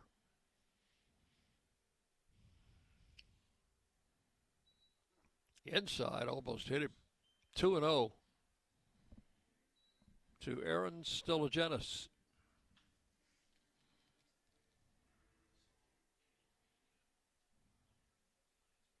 He did not appear in the first game between the two teams. Or we would have remembered how to pronounce his name. Yes, we would have. Maybe. Maybe. Outside, Janela blocked it effectively enough to keep the runner at third. Ball 3. 3-0.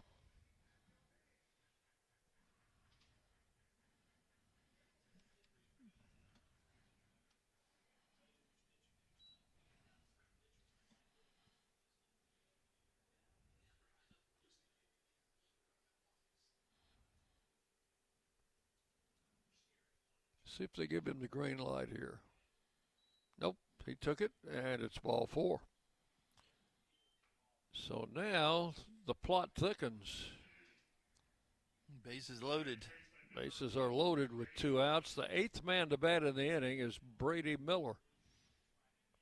He is struck out and flied out. That fly ball in the 3rd inning drove in a run. So he's not charged with a time at bat for that. Fly ball here would get us out of this inning. Bases loaded. The first pitch missed the knees, ball 1.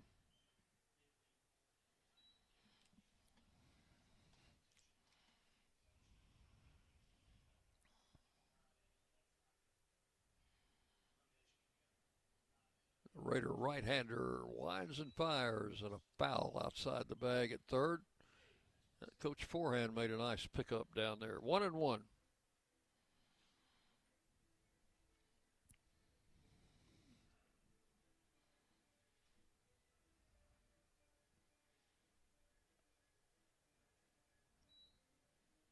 Zadero, the runner at third.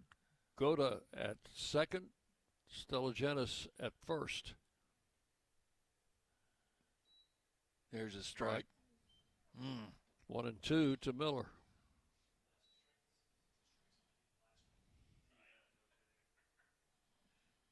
Two runs in here in the 4th inning, and the bases are loaded with 2 outs. 2 strikes on the batter. Time called. They called a balk. Everybody moves up a base. And why didn't we get to do that last inning? We did. Well, we didn't get the runner in, though. No, but that's because the first balk was reversed. The second balk, the runner had already scored. That would have scored on the balk. Pitch, ground ball back to the mound. Well, it's a shame we couldn't have got that a pitch before. It saved a run.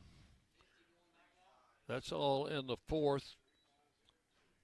So the Bisons come up with 3 runs instead of 2. 1, 2, 3, 4, 5 hits. And 2 men left on base. So we have completed 4 full innings here in Nashville. It is Lipscomb 5 and Middle Tennessee 1. You're on the Blue Raider Network from Van Wagner. Today's game is brought to you in part by proud partners of Blue Raider Athletics, Granis & Associates, certified public accountants. They provide a full range of tax preparation, accounting, and bookkeeping services for both business and individual needs. That's Granis & Associates. Give them a call at 615-895-1040 or visit Granis & Associates online at gcpas.com.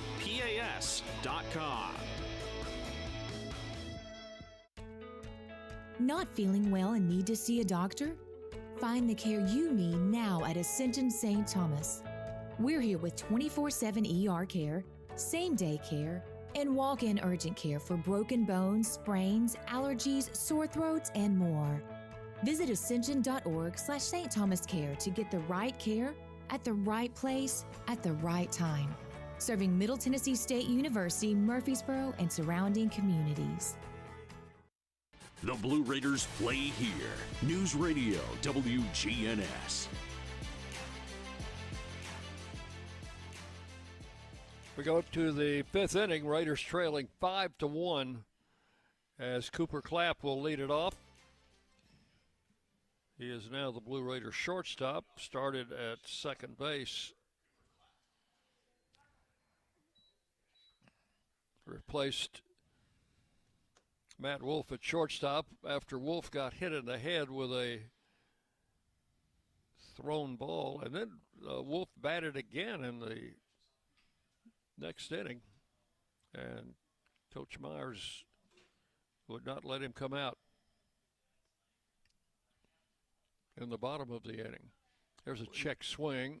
Actually, that was Vinson that batted in the top of the 4th. You're Dick. correct. So he only batted the one time. Yep, you're right. 2 strikes the count on Clapp. Get a foul off to the left, out of play.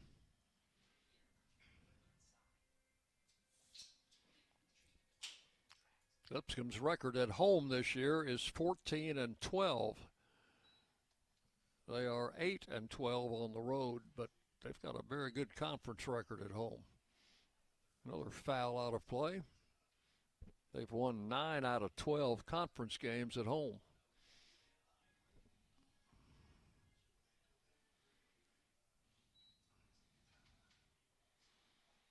And we've played a couple of teams in that conference, I think. We have. North Alabama for 1. Mm-hmm. Pitches outside, 1 and 2. I think Southeast Missouri in that. No, they're still in the OVC, aren't they? I think so, but is Austin P not in that league? Austin P is, in fact, leading the conference. Their conference record is 21-3. There's a swing and a foul. I'd say Austin P may be gunning for a regional invite. Count holding at 1 and 2 on Cooper Clapp. Left-handed batter. Tying a line with the pitch. It's outside. 2 and 2. Austin Peay's not going to get to play their conference tournament in Clarksville, are they? Surely not. I hope not.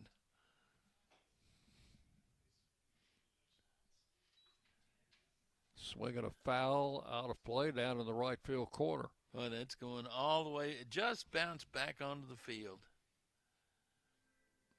We've got somebody from the bullpen heading out to pick up that baseball. What is about 3-4 feet into fair territory?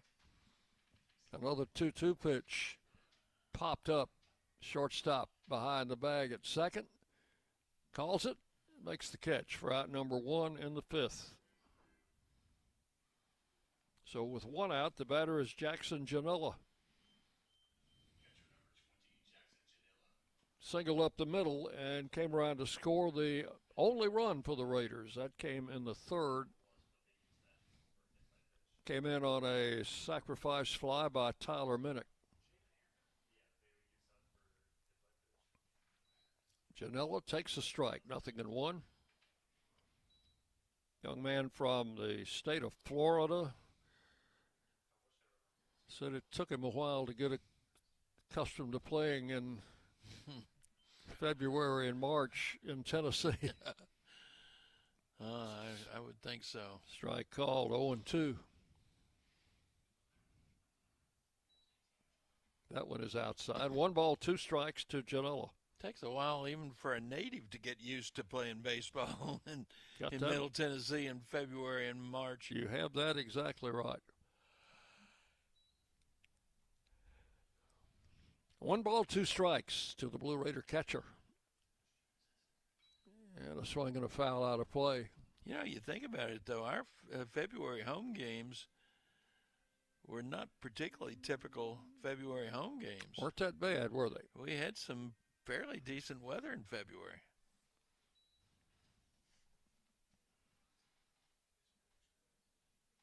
Tanner Line making his 6th start of the season. Misses for ball 2, 2-2.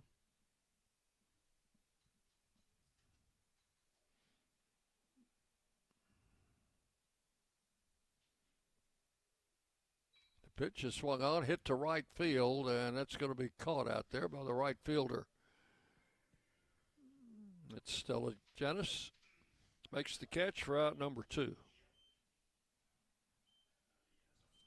So with 2 down, Eston Snyder will stand in. Singled in the 1st inning, walked in the 3rd. Been on base both times. Came into the game hitting .344. Leading the Raiders in that department.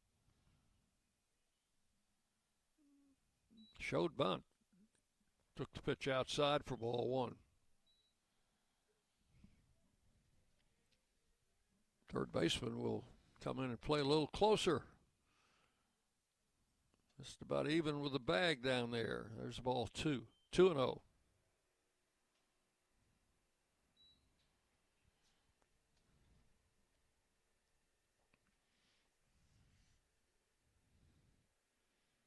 One right at 75 pitches here in the 5th inning. I wouldn't expect him to go much deeper. Ball 3 is outside. And again, we cannot see we can see their bullpen, but they have a wall effectively up to block any view from the press box, just like the one down the right field line. Strike call, 3-1 now to Snyder. Now, at least we can see whether or not somebody's throwing because we can see the bullpen catcher. I can't even see a bullpen catcher in their bullpen. And ball 4 is upstairs for base on balls. Second walk drawn by Snyder. And Line has walked only 2 batters. And they're both Snyder. And they're both named Snyder. Here's Badalak, who has popped out and has laid down a sacrifice bunt. Almost got his first home run of the season in the 1st inning. Close enough that Coach Myers asked for a video review. Pitch to Clay is inside, ball 1.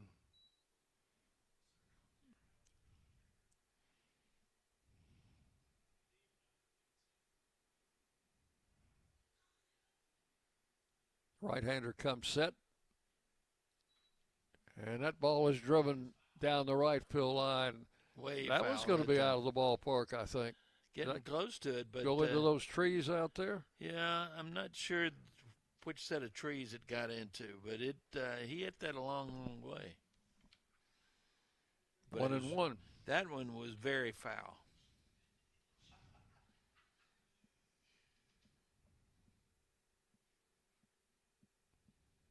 And a pitch, low and inside, ball 2. 2 balls under strike.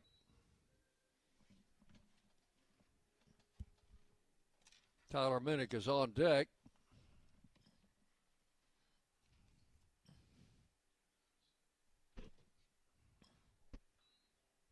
Swung on. That one's fouled over in the dugout, and somebody had the low bridge over there. Wow.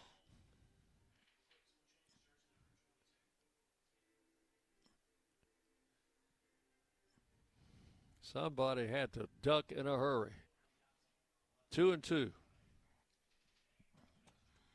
No action in the Bison bullpen.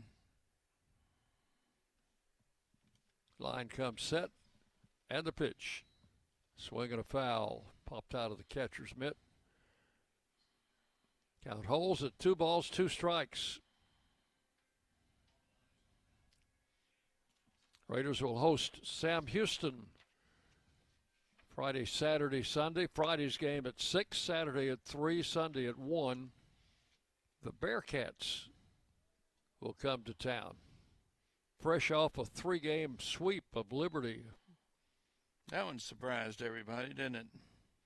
Surprised me. Runner goes. They might have him at second, but a bad throw goes out into short center field. Snyder cannot advance as the center fielder was in quickly to get it. So do you give him a stolen base on that, John? I think you've got to, since he was running. And you can't assume that a good throw would have picked him off, I think. Oh, yeah. So the count now remains 2-2. There was a no pitch there, the throw back to second. They are calling that a stolen base. And the pitch. Badalak hits it in the air down the left field line. Third baseman is back in shallow left field, and he'll make the catch for out number 3. That will retire the side. So for the Raiders, no runs, no hits, and 1 man left. We are halfway home in this game. We go to the bottom of the 5th. It's Lipscomb 5, Middle Tennessee 1. You're on the Blue Raider Network from Van Wagner. Hey, Blue Raider fans, this is Tim Page with Exit Realty Bob Lamb and Associates. Are you on the fence about selling your home? Feel overwhelmed at the thought of purchasing a new home? Well, it's time to get moving. For professional, personal real estate services, give me a call today and put me to work for you. 615-896-5656, or you can reach me at exitmurfreesboro.com. Let's go Blue, and I'll see you at the game. Pepsi Zero Sugar has taken its flavor to the next level. A Zero Sugar Cola has never tasted this good. But we don't expect you to take our word for it, so we're putting it to the test, starting with me. My mouth is watering already, so I think we can skip the drum roll and get right to the main event. Cue the fireworks. We have an official best Zero Sugar ever. It's delicious, it's refreshing, and it's so good you'll need to try it for yourself. Trust me. Pepsi Zero Sugar. Zero never tasted so good. That's what I like. WGNS, the flagship station for Blue Raider sports.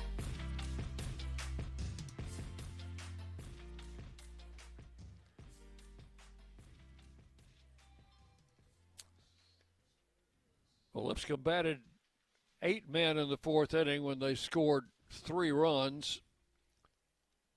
The only player not to bat in the 4th inning was Parks Balk, and he will lead it off in the 5th against Johnny Stevens.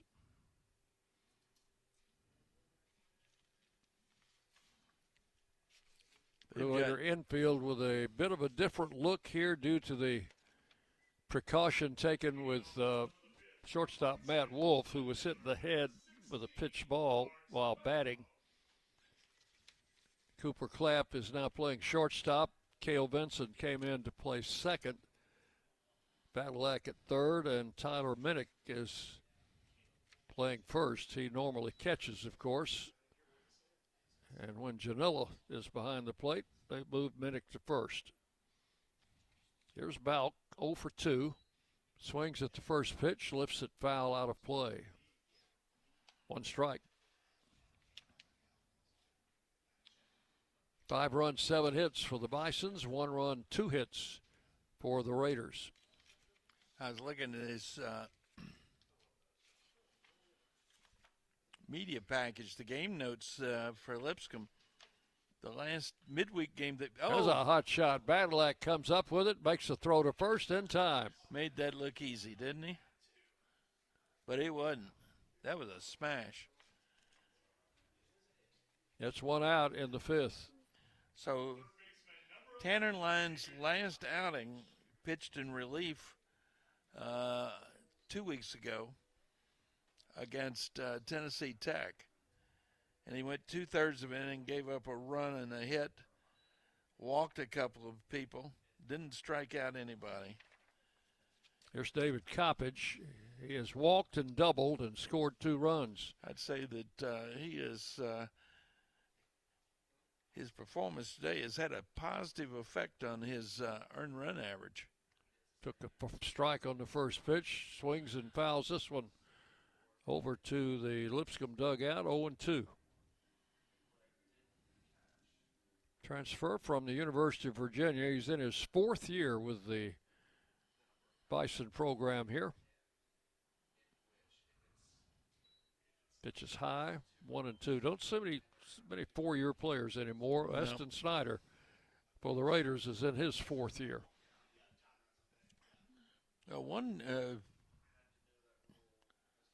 One thing that has had an effect. There's a ball hit in the air to left field, but not deep enough. Oh, no. Hayden Miller under it. He'll haul it in for out number 2. You know, one thing that has contributed to the number of players staying in college baseball for 4 years has been the reduction in the size of the Major League draft. A lot of guys that might have gotten drafted after the junior year sticking around, not necessarily, though, at the same school. Kai Holm, the batter, takes a strike, 0-1. So Stevens has retired the first 2 batters here in the 5th. Has a 1-strike count on Holm. This pitch is outside, 1-1. In fact, the whole landscape of college baseball has changed, not only from the Major League draft, but from the other factors that are affecting college athletics. There's ball 2, 2-1.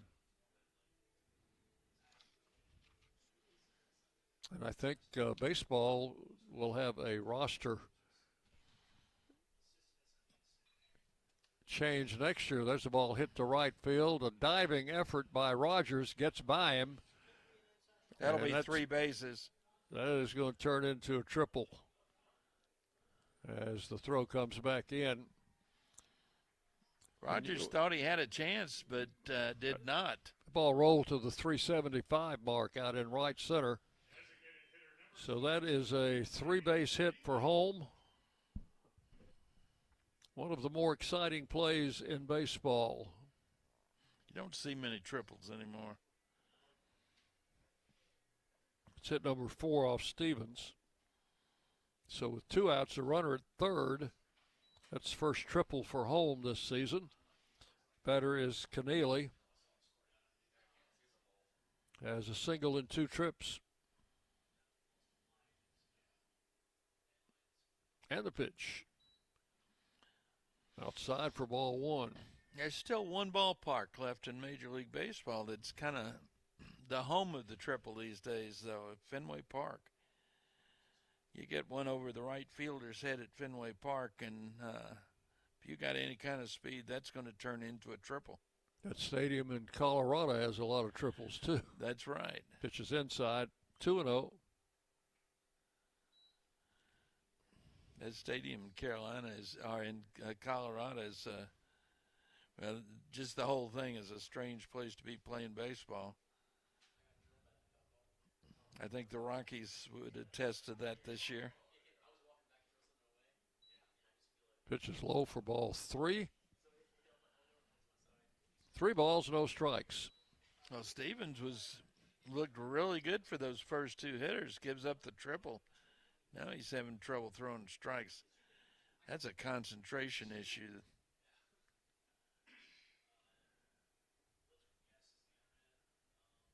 Pitch to Keneally is a strike call, 3-1. Home with a 2-out triple, the runner at third. 5-1, Lipscomb leading. We're in the bottom of the 5th inning in Nashville.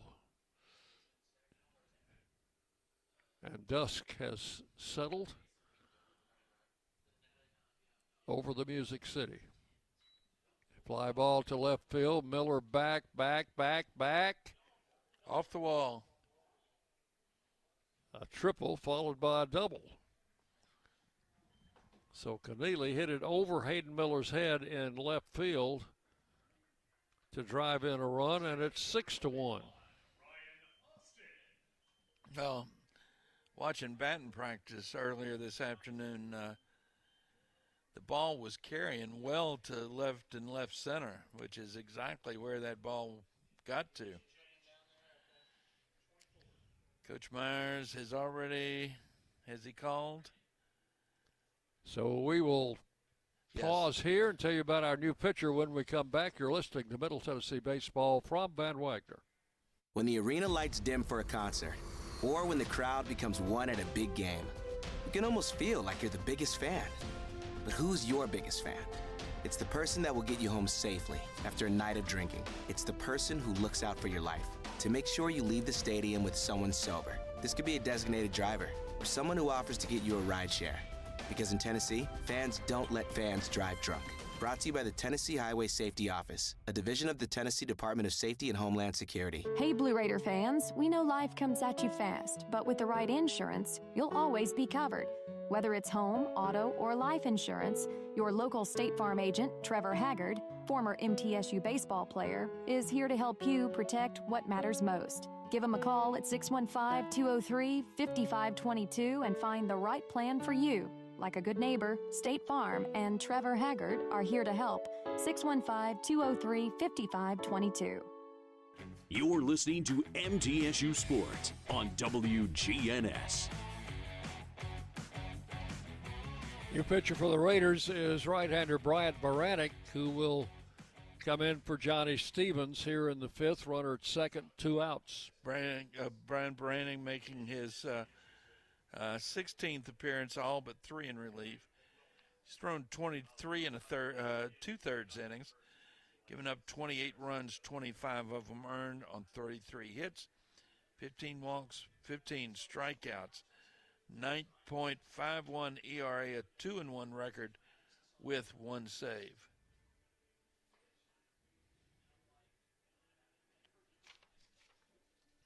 So Baranek is the 3rd pitcher used by Coach Myers tonight. Lipscomb leading 6-1. We're in the bottom half of inning number 5.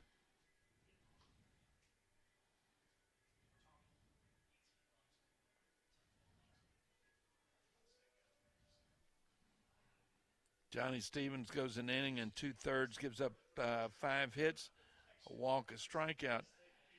He's on the hook for 2 runs right now, but there is a runner at second base that is his responsibility. This is Ryan Austin, the first baseman, left-handed hitter who has struck out twice in this ball game. So Keneally, the runner at second. First pitch is a strike.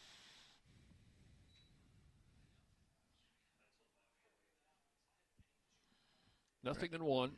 Brannick's job here is to get an out. Keep this thing from getting any farther out of hand. Pitch is low and outside. 1 ball, 1 strike.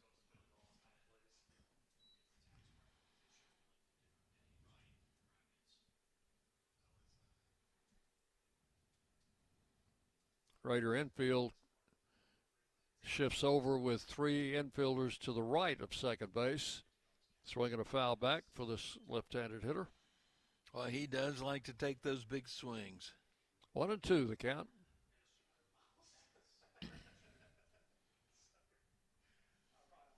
You feel like if he connected, he could really hurt you. So far, we've struck him out twice. Brandon got him set up for another one. And the pitch is low. Runners going to third. That was strike 3 apparently, and Janilla throws to first to retire the side. I wasn't sure that was a strike. The runner on third started, or the runner at second started for third, and Janilla lost the ball momentarily, but was able to recover, throw down to first to complete the strikeout. So that's all in the 5th. Bisons pick up 1 run on 2 hits and a runner left. We've completed 5 full innings. Lipscomb 6, Middle Tennessee 1. You're on the Blue Raider Network from Van Wagner. Hey, Blue Raider fans, this is Brad Hopkins with Exit Realty Bob Lamb & Associates. Winning in real estate is a lot like football. Good coaching and recruiting a great team are the keys. I put together a team of lenders, inspectors, and home professionals to help you succeed. Let me coach you through this process and make sure you come out a winner. Whether you're looking to buy, sell, or invest, I am here to help you win. Visit BradHopkinsHomes.com or call 615-556-9239 to find out more. Will Fraley, attorney at law, has experience you can count on. Former Blue Raider baseball player and MTSU alum Will Fraley serves Murfreesboro and the surrounding communities. Put a strong and experienced legal fighter on your case. Give Will Fraley a call and he can handle all of your legal matters, including criminal and domestic or family law. Visit willfraleylaw.com or call 615-410-7290. The Blue Raiders are on News Radio WGNS. We go to the 6th inning. And for the Bisons, we've got a young man from Murfreesboro who's going to come in to pitch.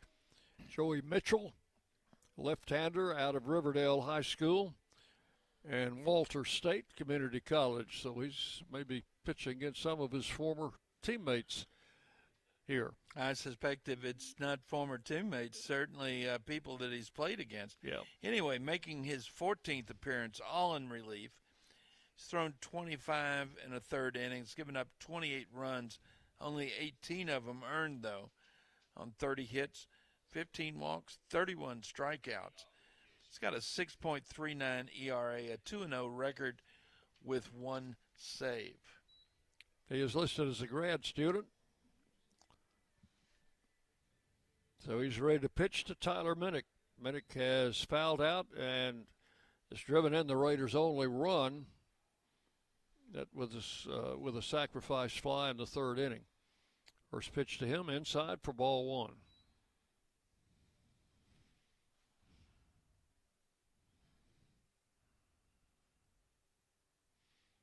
And the left-hander delivers a strike at the letters. 1 ball, 1 strike. Final numbers on Tanner Line. He goes 5 innings, gives up 1 run. It was earned on 2 hits, 2 walks, and a strikeout. And his ERA did go down by a full run. 2-1 the count. Ball hit in the air to left field and fairly deep. Center fielder back near the wall. And that one is out of here. How about that? To deep. Did you ever see the umpire make deep left center? Yeah. Right over the Ken Dugan. Yeah, that's sign almost out in left center field. Ken Dugan Field. That's so left center. You might even call it center field. And I never did see the umpire make the home run call. So it's now a 6-2 game, and for Tyler, that is his 8th home run of the year. Batter is Brett Bondola, takes the pitch outside for ball 1.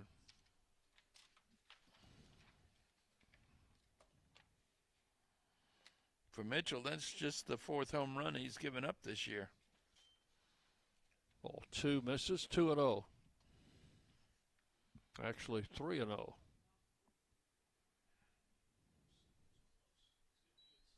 And a strike.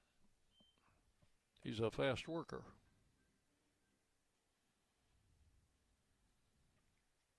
Three one, swung on, and that one is hit fairly deep, but that one's going to be playable for the left fielder. And Miller makes, or Balk makes the catch out there. So one away in the 6th, the run is in on Tyler Minnick's 8th home run of the season. Brett Rogers, the batter. He hits one to left field. It's going to fall for a base hit. Just over the infield. He likes going opposite field, doesn't he? So Rogers with his first hit in the game. Took it the other way.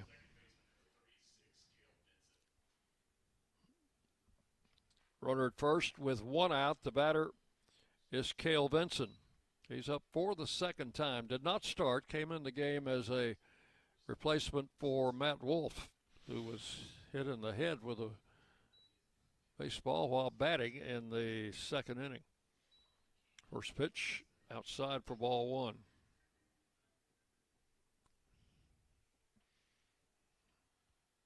Rogers at first, ground ball to 3rd. They go to 2nd, out there, throw to 1st, safe. So Vinson beats the relay. No double play. Rogers out 5-4, 3rd to 2nd. 2 outs, a runner at first, and the batter is Hayden Miller. Pitch is way outside for ball 1 to Miller. Ladero, he was almost jumping out of his, certainly jumping out of his crouch to catch that one. He had to jump a long way to keep that from going to the screen. 1 ball, no strikes. Outside again, ball 2. 2-0.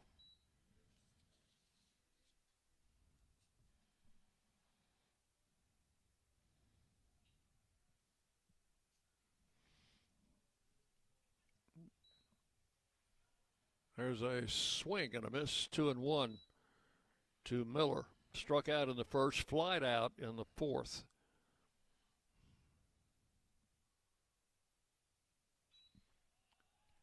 It's down here. Where'd it go? Behind the plate. Yeah, out of play.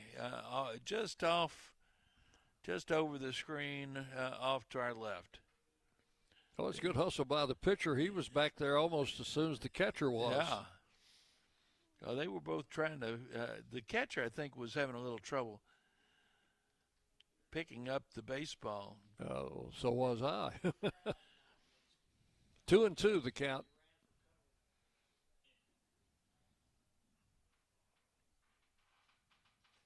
Miller takes it high for ball 3, so it's full count. Oh, your world is going to change in June when you get your cataracts done, Dick. Think so? I think so. There's a smash into left field, a base hit. Benson will hold at 2nd as the throw comes back in. So the Raiders have runners at 1st and 2nd with 2 outs. Hayden Miller, sharp single to left. Well, 3rd hit in the inning for the Raiders. We're definitely having a little better luck with Mitchell than we did with Line. Line only gave up 2 hits in 5 innings. The Raiders have 3 hits here in the 6th. Pitch is high. Ball 1 to Cooper Clapp. He's bounced out and popped out.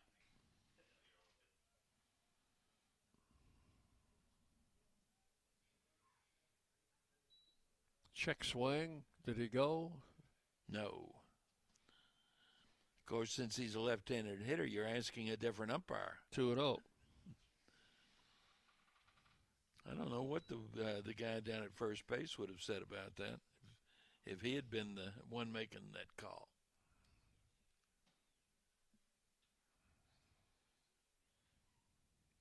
Mitchell comes set, throws back to second. Cale Benson back in there.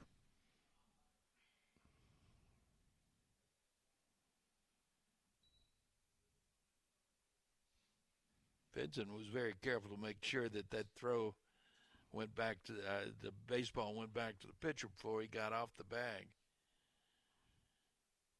And the pitch to the plate is swung on, fouled out of play. 2 balls and a strike. 6-2, the Raiders trail, but they have runners at first and second. They can get back in this one. Put a few hits together. Strike call, 2-2.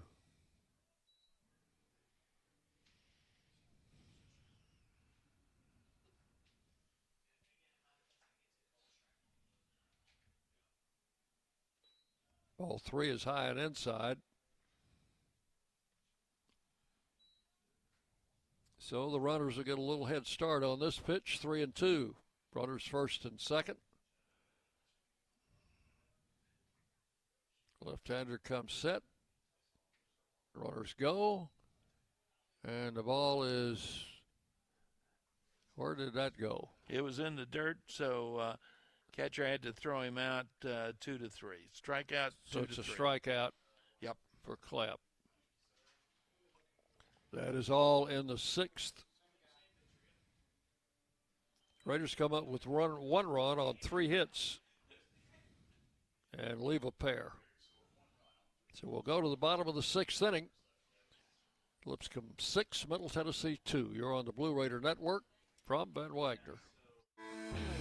Today's game is brought to you in part by proud partners of Blue Raider Athletics, Grannis & Associates, certified public accountants. They provide a full range of tax preparation, accounting, and bookkeeping services for both business and individual needs. That's Grannis & Associates. Give them a call at 615-895-1040 or visit Grannis & Associates online at gcpas.com.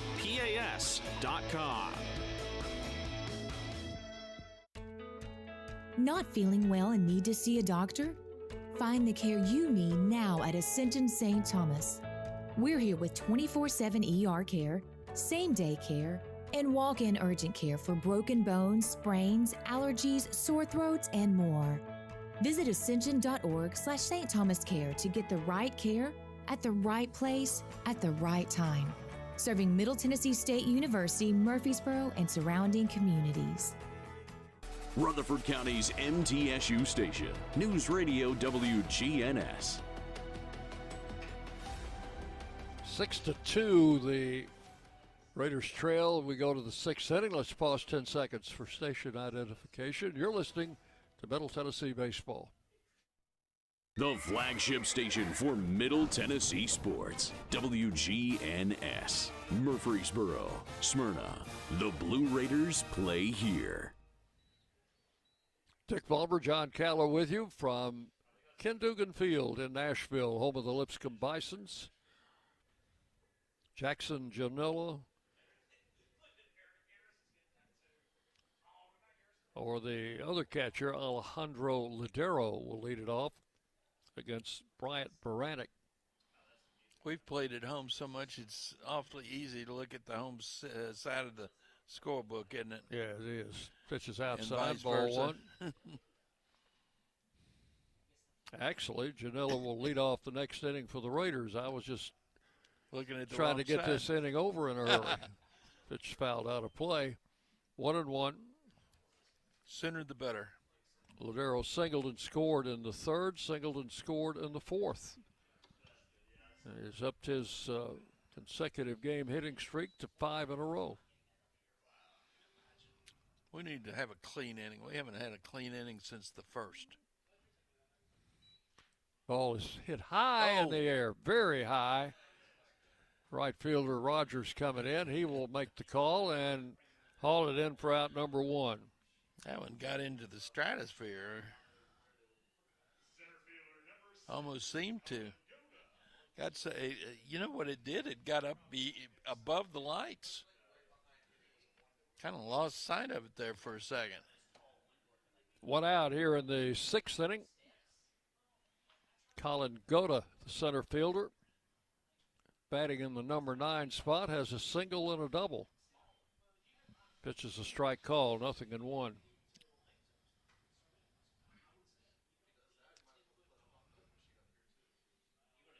Like he's kind of making a bid to move up in the batting order. In fact, the number 8 hitter has 2 hits. The number 9 hitter has 2 hits. Strike call, 0-2.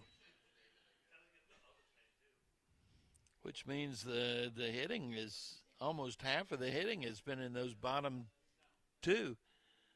They've got, 9 hits right now, so 4 of them in the 8 and 9 hole. Swing and a miss, and he's down on 3 pitches. Baranek with the strikeout, that's his second. And with 2 outs, bases empty, the leadoff man, Aaron Stelijanis, will come in.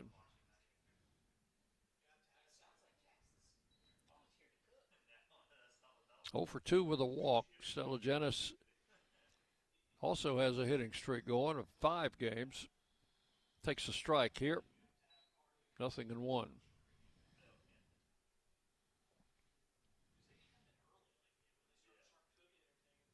Baranek, the junior right-hander, with the pitch, and it's bounced to short. Cooper Klepp, big hop. Long throw to first in time, and there's your clean inning, John. 3 up, 3 down in the 6th. Here are your totals after 6.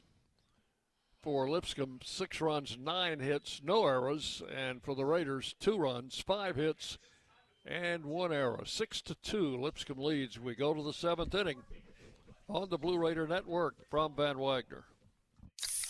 Pepsi Zero Sugar has taken its flavor to the next level. A Zero Sugar Cola has never tasted this good. But we don't expect you to take our word for it, so we're putting it to the test, starting with me. My mouth is watering already, so I think we can skip the drum roll and get right to the main event. Cue the fireworks. We have an official best Zero Sugar ever. It's delicious, it's refreshing, and it's so good you'll need to try it for yourself. Trust me. Pepsi Zero Sugar. Zero never tasted so good. That's what I like. This is Chip Walters, and I'm honored to be your 2024 MTAR Realtor of the Year. I'm with Exit Realty Bob Lamb and Associates, and like many of you, I've seen the real estate market shift and change. People often ask, Chip, what's really going on? Well, that's a great question, and I believe in answering with solid, factual data. So let's cut through some of the noise. I invite you to reach out. Let's have a conversation about your real estate goals and the current market trends in your neighborhood. You can find all my contact information at choosechip.net. The Blue Raiders play here. News Radio WGNS.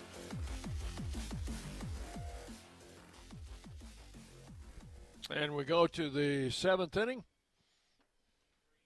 Jackson Janilla, I think I had him leading off the last inning. He's leading off here for the Raiders as a single and 2 trips.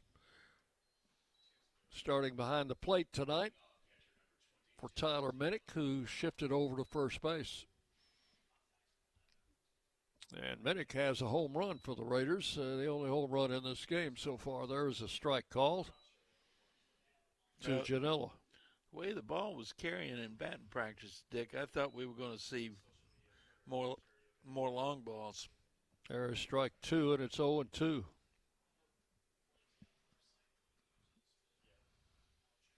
Left-hander Joey Mitchell out of Riverdale High School.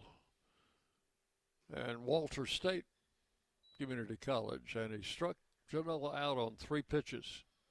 Went after a high, hard one there and didn't get it. Second strikeout for Mitchell, and the leadoff man, Eston Snyder, will stand in.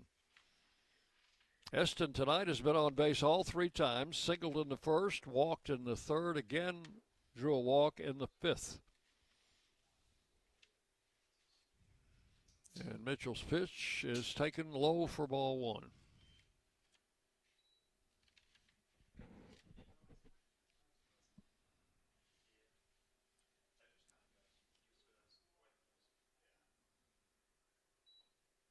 A strike is called. It's 1-1.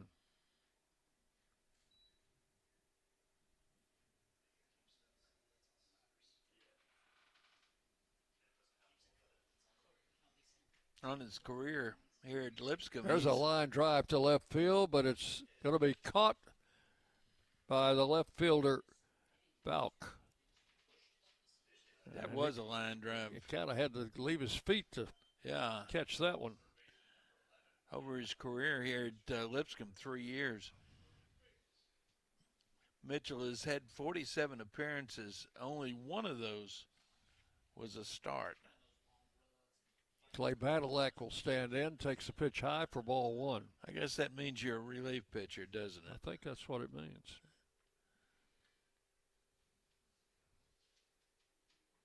One ball, no strikes, 2 outs, bases empty. And the left-hander delivers, and that one caught the corner. It's 1-1.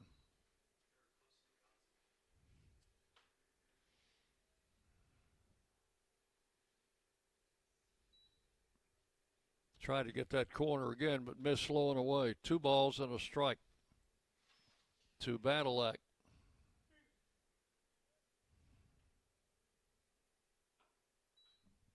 That one hit in the air, foul and out of play. 2-2.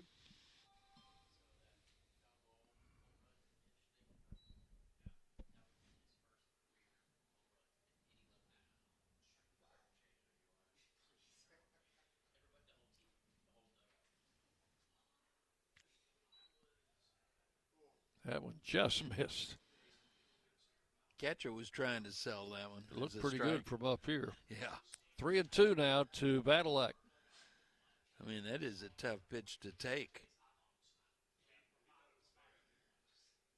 Setting up low and away. And the left-hander delivers, and it's high for ball 4. It was away. Base runner here in the 7th with 2 outs. It was away, but high. That was not where they wanted to throw that pitch. So here's Minnick.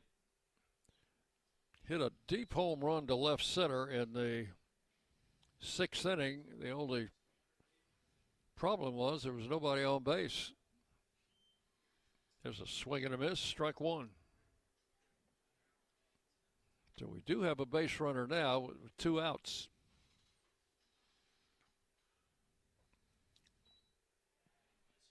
Check swing, plate umpire said he went. 0-2.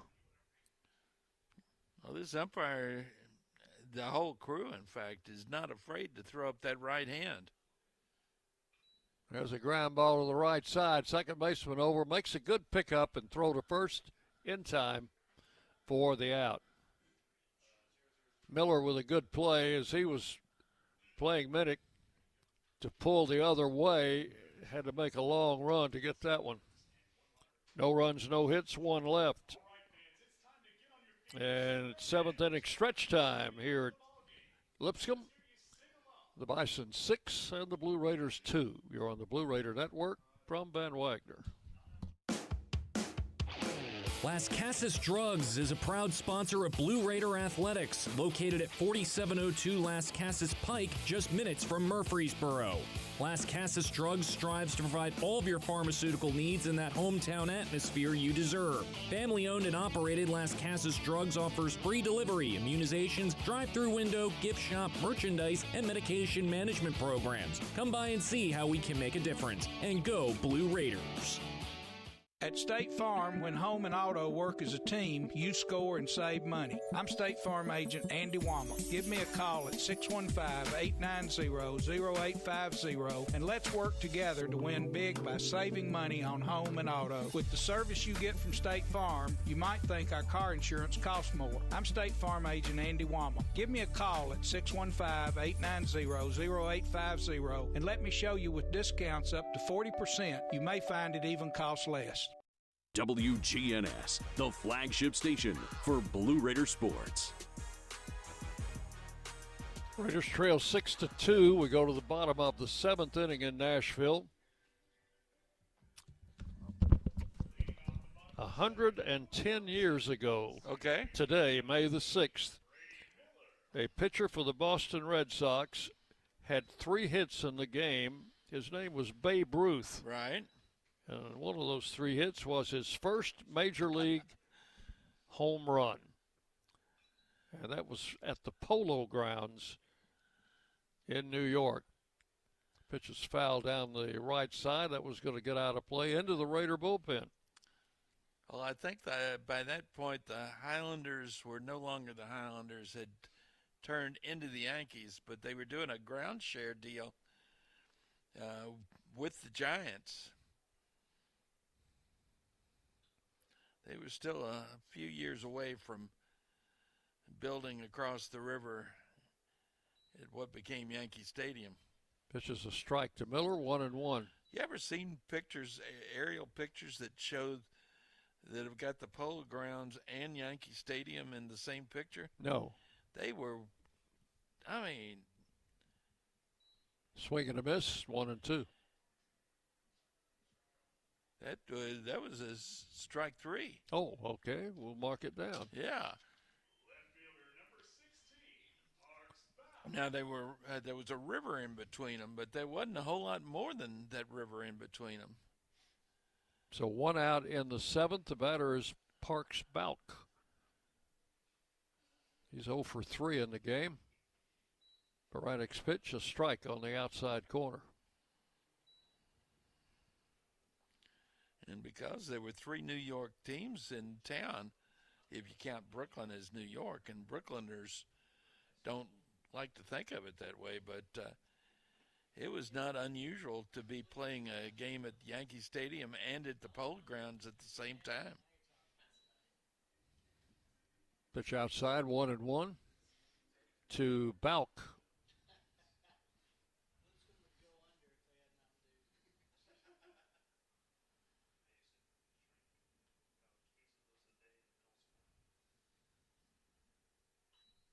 There's a little pop-up going to fall in for a hit. Just over Kel Vincent's head into shallow right center. Baranik had retired, 5 in a row up to that point. His first hit off Baranik, and the batter is Coppage. Scored a couple of runs, has a double. Blind out his last time up. 1 on, 1 out.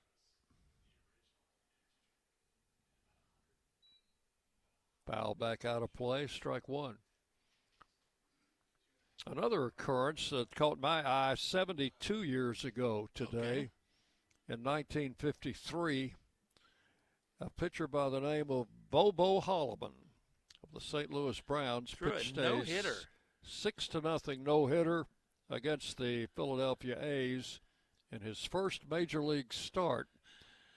And what caught my eye about that, John, was because just either the year or 2 years before, I'd seen him in the Southern League, Sulphurdale in Nashville, and pitching for the Balls. Yeah, and he had a really good season down there, and hooked up with the Browns and threw a no-hitter in his first big league start. And that was the highlight of his career. He didn't last much longer. He never pitched another complete game in the major leagues. No. Didn't have that many more wins. Of course, 1-2. He was with the Browns, so that had something to do with it. Coppage waiting in the pitch. Low in the dirt, gets stopped by Janilla. 2-2. Bobo Holloman always reminded me of Sal Magley because he had a very dark beard. That would have been the only thing that they 5 had in o'clock, common. 5 o'clock shadow. Yeah. And they're going to call a balk on Baranek there. Yeah. I think that's a good call. Even I could see that one. You know, a balk, how do you explain a balk to somebody who doesn't know what to look for? Well, I know what the definition says. Most of the time, I don't know what they did wrong. Yeah. I think I know what Baranek did wrong, but 2-2 the count. Popped up. That might be playable. Rogers coming over into foul ground. He's going to grab it. The runner tags and decides better not to go. So that is out number 2. Boy, that was another of those balls that got up above the lights. That makes it really tough for an outfielder. It's hard enough when they get into the lights, but then when they get above the lights, they've got to come back through the lights. That makes for a tough play. Here's the shortstop, Kai Holm. He is the young man that hit the triple in the 5th inning, has 2 hits and 3 trips. Single and a triple. There's a strike called. Throw him a slider.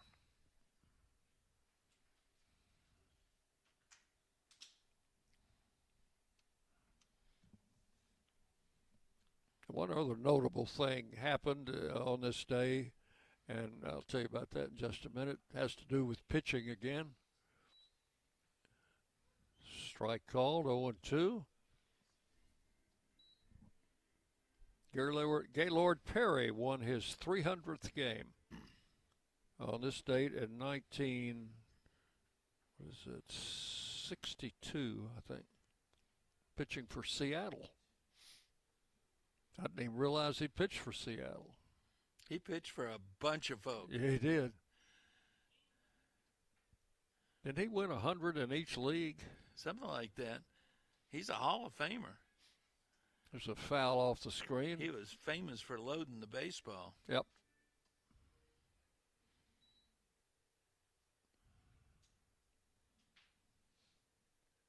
Two strikes the count. And Baranek's pitch fouled out of play. I was sitting having dinner at Mike Shannon's restaurant in St. Louis one evening several years ago. Coach Myers on his way to the mound.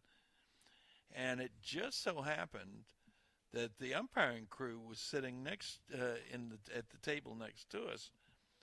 And I believe it's Charlie Williams, who is a longtime umpire, was the crew chief.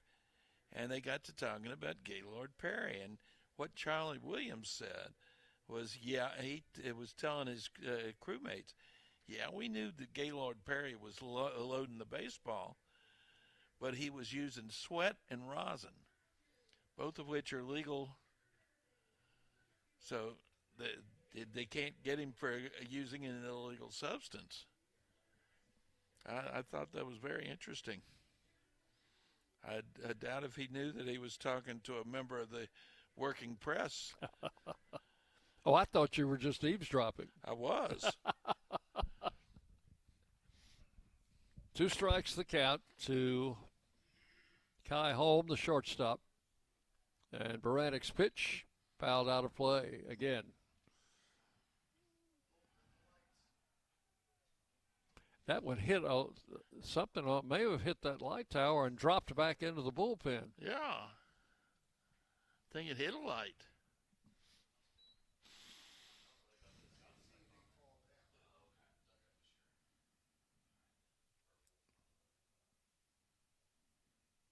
Braddock comes set at the pitch. He skipped it That's up a wild there, and pitch. it gets away from Janello. That'll be a wild pitch.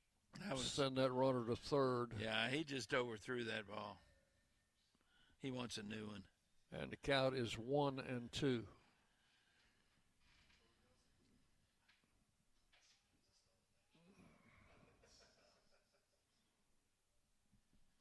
He might have thrown it outside purposely. It's saying, here, foul this one off. I don't think he meant to throw it that far outside, though. There's another foul out of play. Now, that's back on the tennis courts. Well, the plate umpire has to get a new supply of balls. Got both of his, he's got a bag on each hip, and both of them are full. The bags, not the hips. 1 ball, 2 strikes. And the pitch. There we go. That's strike 3 called. So that's all in the 7th. No runs, 1 hit, 1 left.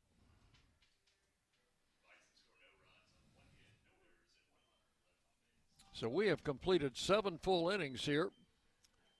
It is Lipscomb 6, Middle Tennessee 2. You're on the Blue Raider Network from Van Wagner. At Middle Tennessee Electric, we see the lines that link us all, illuminating our neighborhoods, empowering our businesses, and helping us to recharge. Because we believe in the power of good energy. Whether it comes from our grids, the sun, or a kind heart. And as your family and our region continue to grow, you can trust that we'll always be there for you. Middle Tennessee Electric, bringing good energy. Nothing is more expensive than a missed opportunity that could have changed your life. Maybe you're just graduating high school, or are working and need to earn a degree to advance your career. Or you aspire to be a leader, and a graduate degree can make that happen. Whether you're just starting out or retooling for the future, Middle Tennessee State University can help you get there. MTSU, the University of Opportunities. You're listening to MTSU Sports on WGNS. And we move to the 8th inning. Raiders down 6-2. Getting late. Need to put something on the board. Well, we're going to have 4, 5, and 6. Von Dolan, Brett Rogers, and Cale Vinson. We have had 1 Old South Properties home run in the game by Tyler Minnick, but it was a solo shot back in the 6th inning. Now, here's a young man that's perfectly capable of duplicating that, and he promptly drives one to center field for a base hit. Well, we're at that point that we need to have base runners. It's the 4th hit off Mitchell. And only the 6th hit in the game for the Raiders. Mitchell didn't like that baseball. He threw that one out, and he didn't even give it to the umpire to look at. So runner at first, nobody out, with Brett Rogers standing in. Brett has a single in 3 trips. First pitch, a strike at the knees. Brett's mom came up to the press box at home between games of the doubleheader Sunday to say hello. Up from Chattanooga. Swinging strike, 0-2. Lost his bat. Where'd that bat go? It went down to the end of the Raider dugout, off the screen. Time to get a little stickum. Yeah, got the rosin out. So 2 strikes to Rogers. Von Dolan at first, nobody out. We're in the 8th. The Raiders down 6-2. The left-hander's pitch is outside for a ball, 1-2.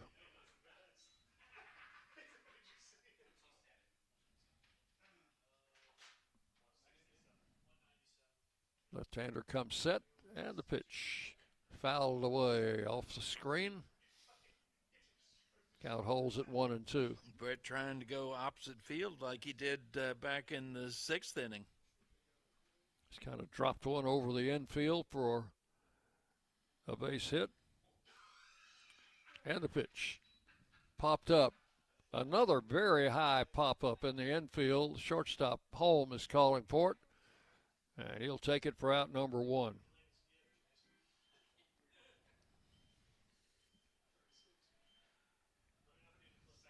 So with 1 out, The batter is Cale Vinson. Bondola the runner at first. Cale is grounded out, hit into a fielder's choice. Pitch is high and away, ball one. I expect these two have faced each other in high school. I'll bet you. Mitchell, the pitcher, is from Riverdale. Cale Vinson from Oakland. And Cale hits one to left field and fairly deep. The left fielder, Falk, is over there. He'll make the catch, moving toward the foul line for out number 2. 2 down and a runner at first. This is Hayden Miller. Miller has a single in 3 trips.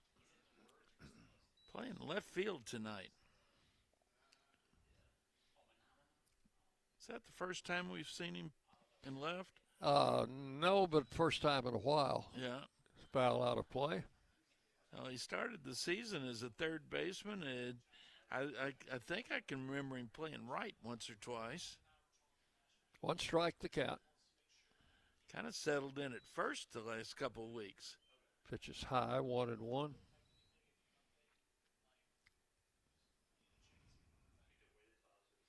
Miller with 10 home runs on the year. Swing and a miss, 1-2. Had that big home run in the first game of the doubleheader, which sent us to extra innings, or maybe that was the second game. That was the second game. Was it? Yeah. But then we just frittered away a lead.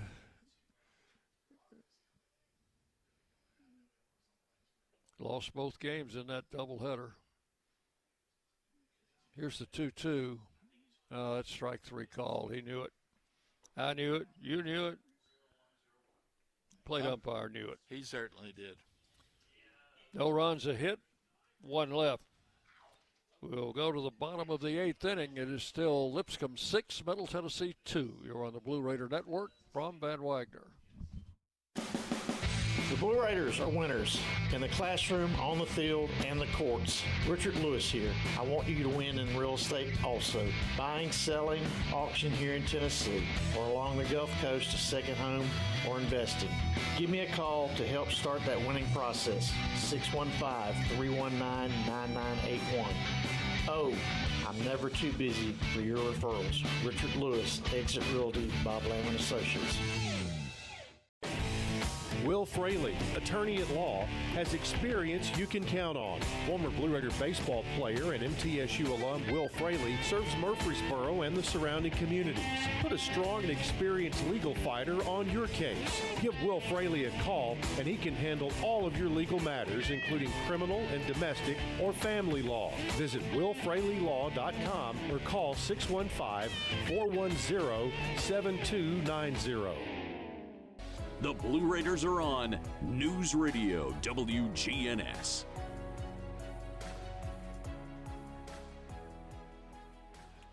So Bryant Baranek has pitched very well tonight in relief. He's the 3rd pitcher. He's gone 2 1/3. Am I correct in that? Let's see, that would 2 be 1/3. correct. 2 1/3, and he's only allowed that 1 hit. And let's see, 1, 2, 3, 4 strikeouts in 2 1/3 innings. He's been very effective. Here's Keneally, the designated hitter. And Baranek's pitch to him is swung on and popped up. Another high one.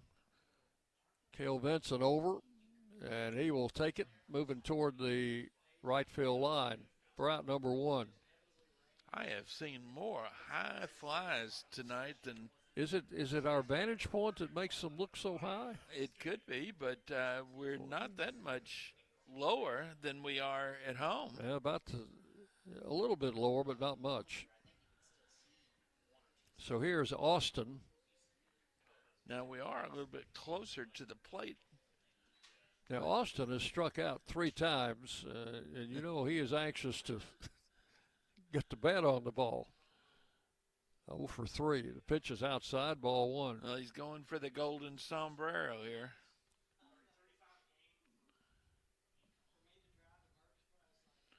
Four strikeouts is the golden sombrero, right? There's a swing and a miss. 1 ball, 1 strike.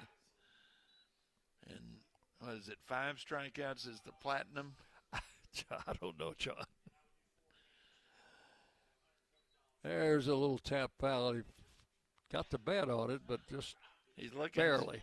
He's looking to see if he cracked that thing. 1 and 2. Yeah. You don't crack these metal bats very often. No. I have seen. Yeah, that looked like somebody who's using a wood bat. And struck out again. There's your golden sombrero. That's 2 outs. 4 strikeouts today for Austin. He's not going to sleep too well tonight. That's 5 first division strikeouts for Bryant Baranek. And the batter is Ladero, the catcher. That's 8 strikeouts for the Raiders on the evening. Jack Fortner, the starter, had a couple. Johnny Stevens had 1 in his inning and 2/3. There's a foul back, and it's strike 1 to Ladero. Raiders in the 9th will have the bottom 2 in the batting order, and then we'll come back to the top.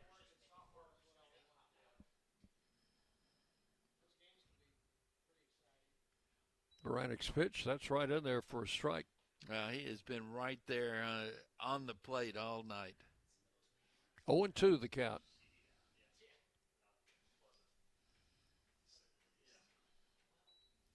And struck him out swinging. Or did he? No. They hit him. He hit him.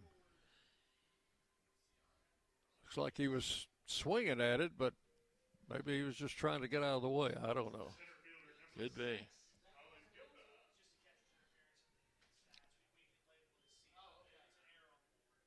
Oh, I think they called that catcher's interference, Dick. Well, I thought he had struck out, but let's see.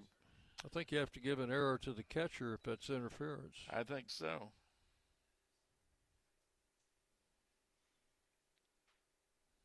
Which would be our second error tonight, and it's on the board. Foul back over our heads, out of play. Strike 1 to Colin Goda.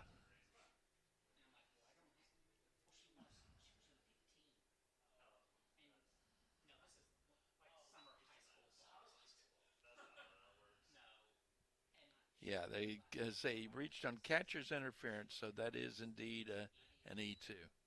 Outside, 1-1.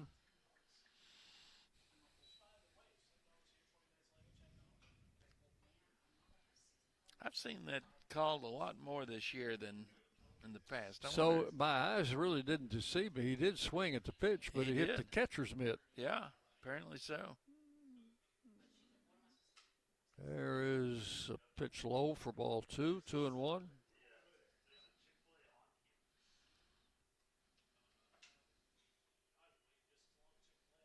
Six to 2, the Raiders trailing.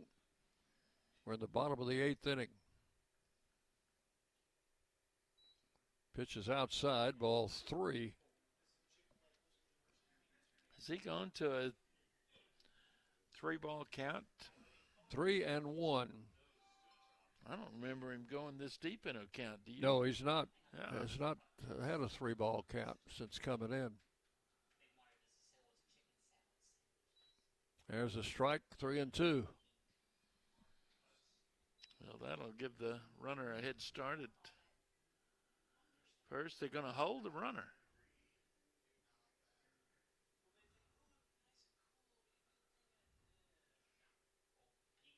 There he goes. And a ball hit into left center, a base hit. The runner will go to third. Throw comes to second. Throw back to first. Almost got him at first. He took a wide turn around first base. He had thoughts of going to second, didn't he? He did. I tell you what, holding the runner probably saved us a run in that case. The runner had to wait just long enough that he did not get that extra 3 or 4 steps. And that probably is why he's at third now and not sitting in the dugout having scored a run. Stella Genis, the batter, with first and third now, 2 outs. The pitch is a strike on the outside corner. 0-1. That's only the second hit off Baranek since coming in back in the 5th inning.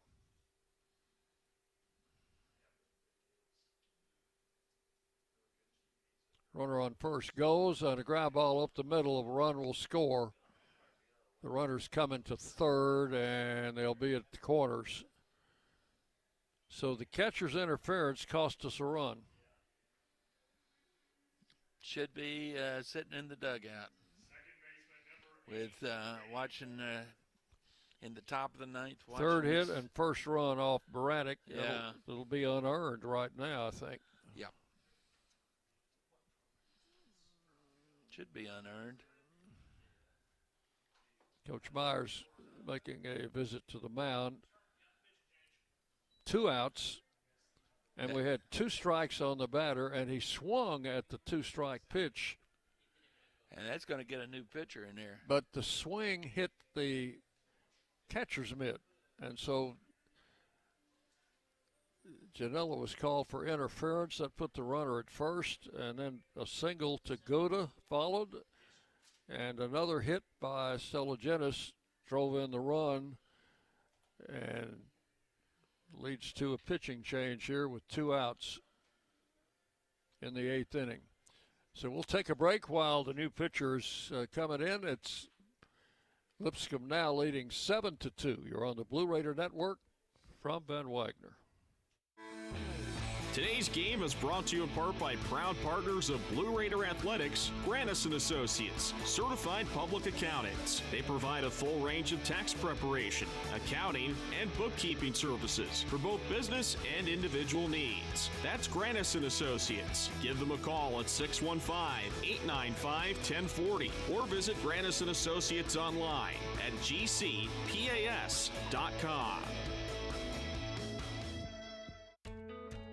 Not feeling well and need to see a doctor? Find the care you need now at Ascension St. Thomas. We're here with 24/7 ER care, same-day care, and walk-in urgent care for broken bones, sprains, allergies, sore throats, and more. Visit ascension.org/St. Thomas Care to get the right care at the right place at the right time. Serving Middle Tennessee State University, Murfreesboro, and surrounding communities. Rutherford County's MTSU station, News Radio WGNS. So the Raiders were within a strike of being out of this 8th inning, and all of a sudden an error on catcher's interference, back-to-back hits, a run is in, and a new pitcher is in, Ethan Mbembo. Making his 17th appearance, all in relief. He's thrown 28 innings, given up 21 runs, 19 of them earned on 39 hits, 11 walks, 31 strikeouts, 6.11 ERA, 1-0 record with no saves. Miller, the batter, swings at the first pitch, fouls it out of play, strike 1. Brady Miller 0 for 3 with a sacrifice fly and a run batted in.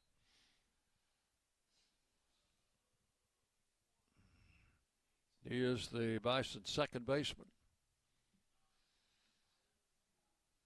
And Baranek's pitch inside backed him away, 1-1.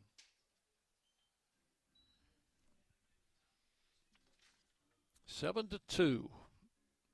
Raiders in the 9th will have Clapp, Janela, and Eston Snyder scheduled to hit.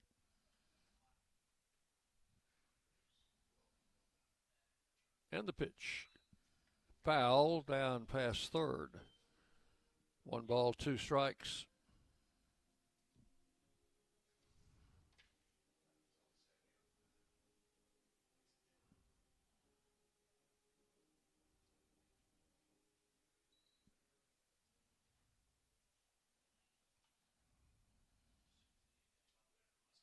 And Bimbo comes set. And the pitch. Did that hit him? I think so.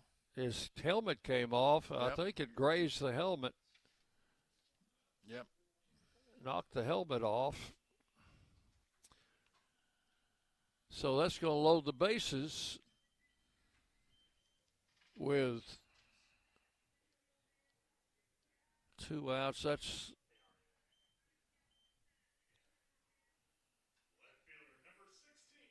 a hit by pitch. Will load him up. And the batter is Balk. He is their leading hitter at .331, but he's hitless. Well, I'll take that back. He had a base hit in the 7th, so he's 1 for 4. Pitch is in for a strike, 0-1.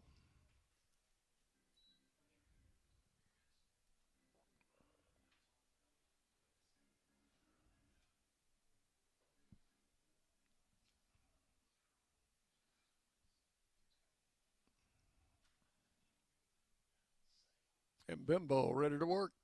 Outside 1-1.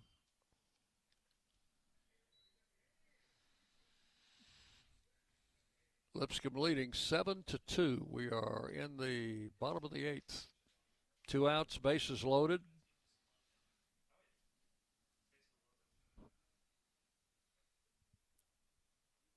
Big right-hander comes set and delivers.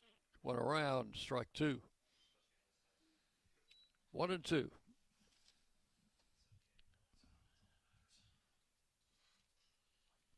We've seen this situation before, haven't we? We have seen this movie before, yes. Way too many times.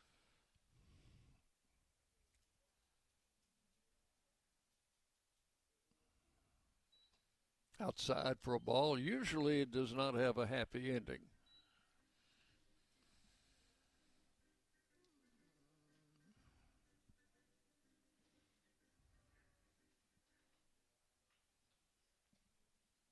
Two the count to Balk.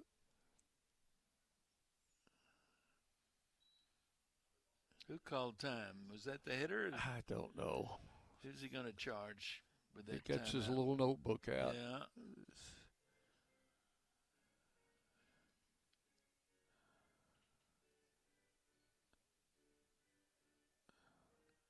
Charging that to the batter. How many do you get, John? I don't know. I don't either.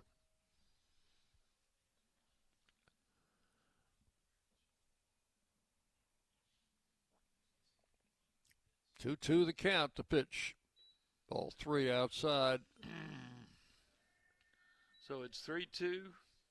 Bases loaded. 3-2, 2 outs. They're gonna be taking off here. Something's going to happen on this pitch. Unless it's a foul ball. There's a grounder to second. Benson up with it over to first in time, and that will retire the side.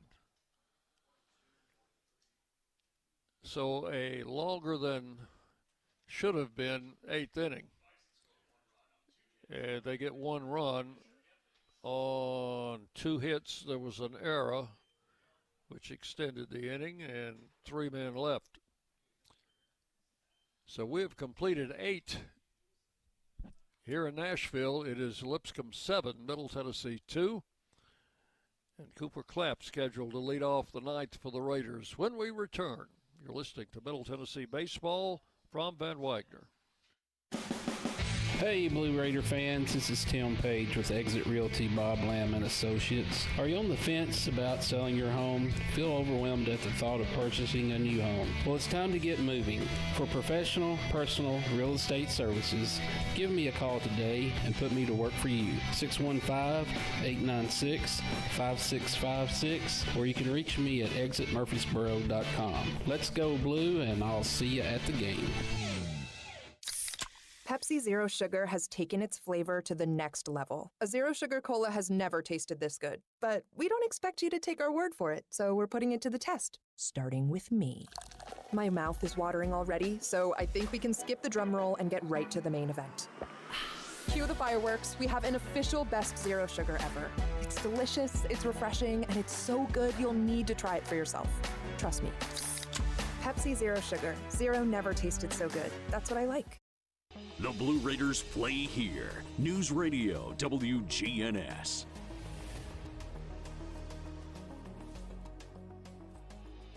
New pitcher on for Lipscomb as we go to the ninth inning. Number 29 is Colin Bosley Smith.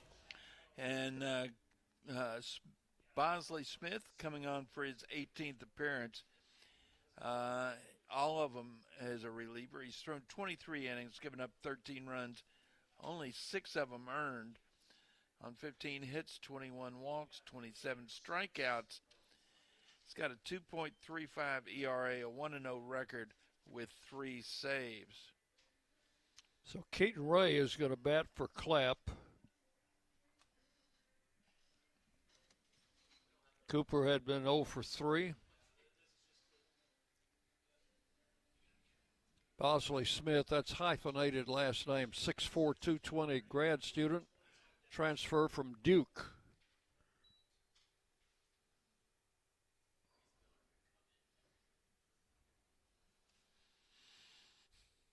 First pitch, high and outside, ball 1. Keaton Ray had 2 hits in the earlier game in Murfreesboro and was not in the starting lineup tonight. Takes a pitch low, ball 2, 2-0. You take here, make him throw a strike? I think that would be wise. Ball 3 is outside, 3-0. You're definitely going to take here.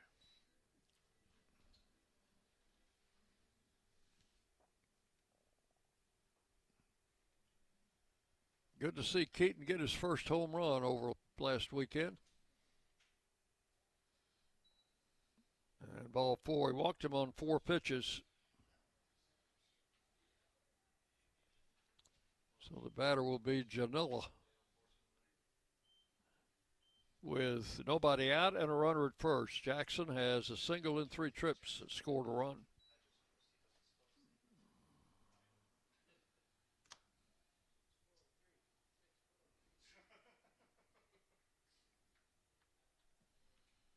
So the Murfreesboro native Mitchell goes 3 innings, gives up a run on 4 hits. Walk and 3 strikeouts, and that gets that gets Jeff Forehand out. That's not the pitching coach. He's thrown, 5 balls in a row? That's the skipper coming out. Yeah. 1 ball, no strikes, the count to Janilla. Yeah, and he's saying, son, do you know what's going on here? You're supposed to be smart. You're from Duke. Yeah. Throw strikes. You know, you got a 5-run lead. All you got to do is get 3 outs, and then we can go home. Or you can go home, whatever. They are home, right? 1 ball, no strikes to Janilla. Just settle down. Keaton Ray, who walked on 4 pitches, is the runner at first. Is he going to throw a strike here? There's a strike called, 1-1. He showed bunt. You see how little the third baseman didn't bat at all. He is playing back. Swing and a miss, strike 2, 1-2. So this big fella can throw a little heat. 6'4". And the 1-2 pitch missed a little bit outside, 2-2. Threw a breaking ball. Thought he was going to, I think what he thought he was going to do was get him to go chase. Good plate discipline by Janela. Did not. 2-2 pitch. Fouled out of play to the right.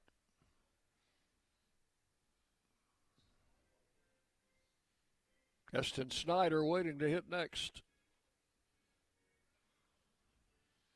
We need base runners. A bunch of them. Stranger things have happened, though.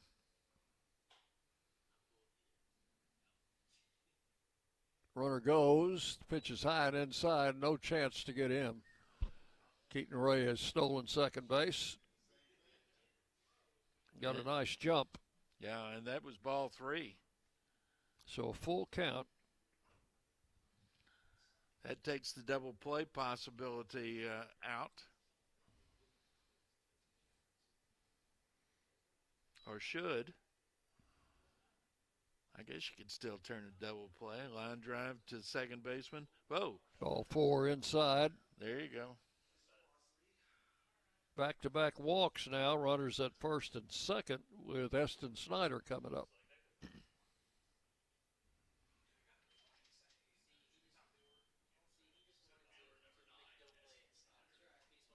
Snyder has been on base 3 times and has flied to left, actually lined out to left field his last at bat. Raiders call a little timeout. Coach Myers wants to talk to Eston.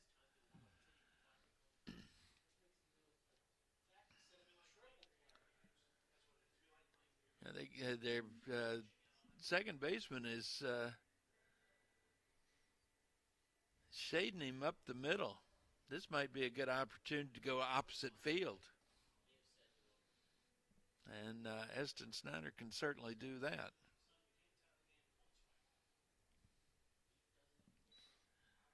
Use that whole field. Smith comes set, checks the runner, and the pitch. Fastball right in there for a strike, 0-1.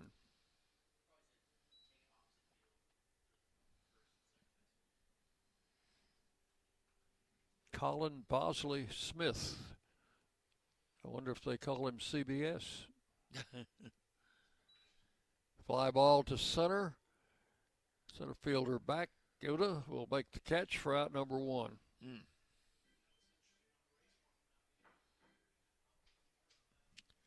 So 1 down in the 9th, and the batter is Clay Badalak. Clay tonight has popped out twice, has sacrificed, and has walked. So he's officially 0 for 2. He was the hero Friday night. Big win over Jackson State for the Raiders. Pitch is a strike at the knees, 0-1.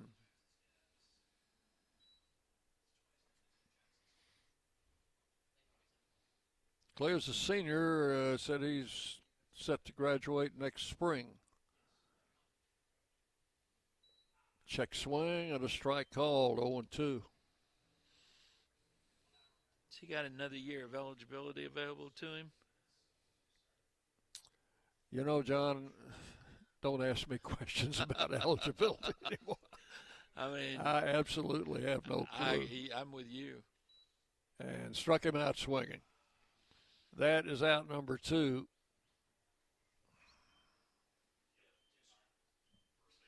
And the batter will be Minnick. He could make this interesting with 1 swing of the bat. Sure could. 2 outs, 2 on. Top of the 9th inning, and the Raiders trailing by 5. There's a strike on the first pitch. Minnick a solo home run in the 6th inning. Sacrifice fly in the 3rd, so he's driven in both Blue Raider runs in this game. Strike on the outside corner, 0-2. You getting that sweater ready? You getting ready to go out on the field? I am. It's gotten a little bit chilly.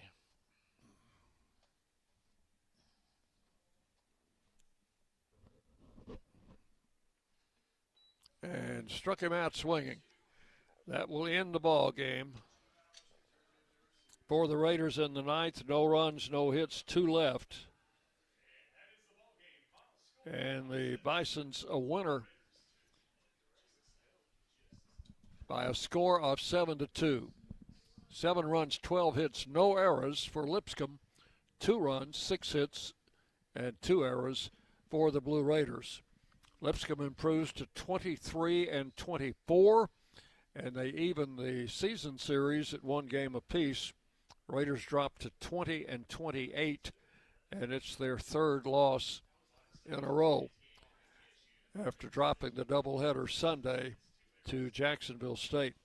We're going to take 2 minutes, and then we'll be back with our post-game show. We'll try to get some comments from the field. John's going down there, and I hope our wireless mic can pick everything up from this angle. We're at a little bit different angle than we are at home.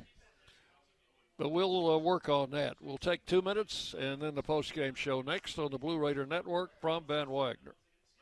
When the arena lights dim for a concert, or when the crowd becomes one at a big game, you can almost feel like you're the biggest fan.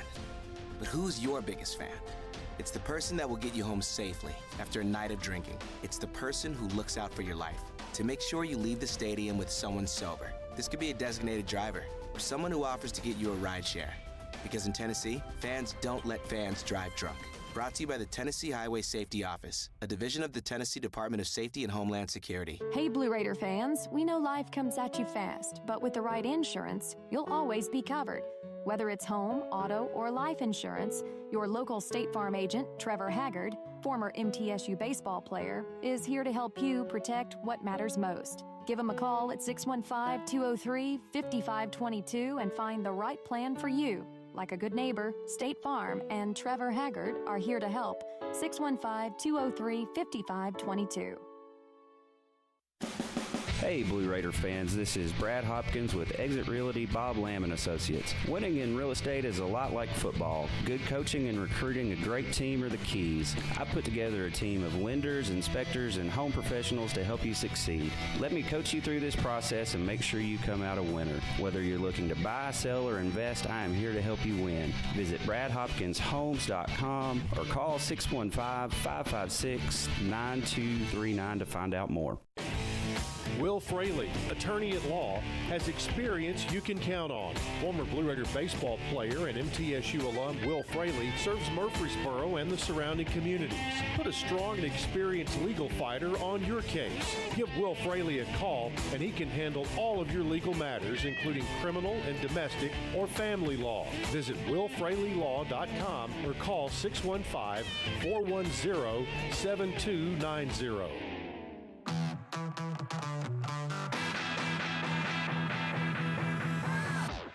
Today's game is in the books, and it's time to recap the action in the Blue Raider postgame show. Today's broadcast on the Blue Raider Network has been brought to you in part by Will Fraley, attorney at law, and by Exit Realty Bob Lamb and Associates and agents Brad Hopkins, Richard Lewis, Tim Page, and Chip Walters. Let's head to the ballpark for today's Blue Raider postgame show. And we're back with you at Ken Dugan Field. Let's pause for station identification before we get into the details of the game here. You're listening to Middle Tennessee Baseball from Van Wagner.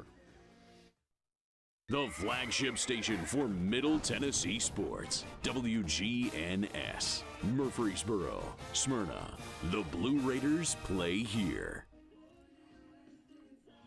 Lipscomb wins tonight by a score of 7-2. 7 runs, 12 hits, no errors for the Bisons. They strand 8 runners. Middle Tennessee had 2 runs on 6 hits, 2 errors, and 10 men left on base.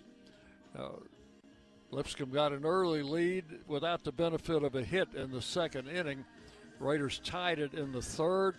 Lipscomb went ahead 2-1 after 3, but then added 3 in the fourth to make it 5-1. Picked up another run in the fifth to make it 6-1. Tyler Minnick's home run in the Raiders' sixth inning made it 6-2, and then Lipscomb added an unearned run in the eighth inning for their final run of the game, 7-2. The final winning pitcher tonight will be the starter, Tanner Line, for Lipscomb. He goes 5 innings, allows only 1 run on 2 hits, while the loser is Jack Fortner for Middle Tennessee. 3 innings, he gives up 4 runs on 4 hits. 3 of those runs were earned. 4 hits, 1 walk, and 2 strikeouts. He was followed by Johnny Stevens, Bryant Baranek, and Ethan Mbimbo. Baranek was the most effective pitcher tonight. He went 3 innings, allowed 1 unearned run. That came in the 8th inning as a result of an error. And 3 hits, and he had 5 strikeouts. So a good performance by Baranek, following up a good performance at Vanderbilt a week or so ago. Time of the game was 2 hours and 55 minutes. And the Raiders will now go to, we'll go back home, of course, and we'll get ready to play Sam Houston this weekend. Final 3 games of the homestand. We'll have senior day activities and a lot going on this weekend as Middle Tennessee will be closing out regular season play at home. Now, we tried to test this wireless out before the game. It was a little bit in and out, so we're going to give it another try as John Callis down on the field with Blue Raider head coach Jerry Myers. Ready? Okay, we're down here on the field with Coach Myers. Thought one of your bright spots tonight was Bryant Baranek. Yeah, Brian did a real nice job out of the pen, and obviously, he's gotten some of these midweek starts, and Fortner's had a good arm. There's been some opportunities that kind of passed up on him, and wanted to see if we could just back him up with Bryant and go to a guy that had been out there a little bit more, which we were able to do. We just weren't able to make that game a little bit closer by the time he got in there.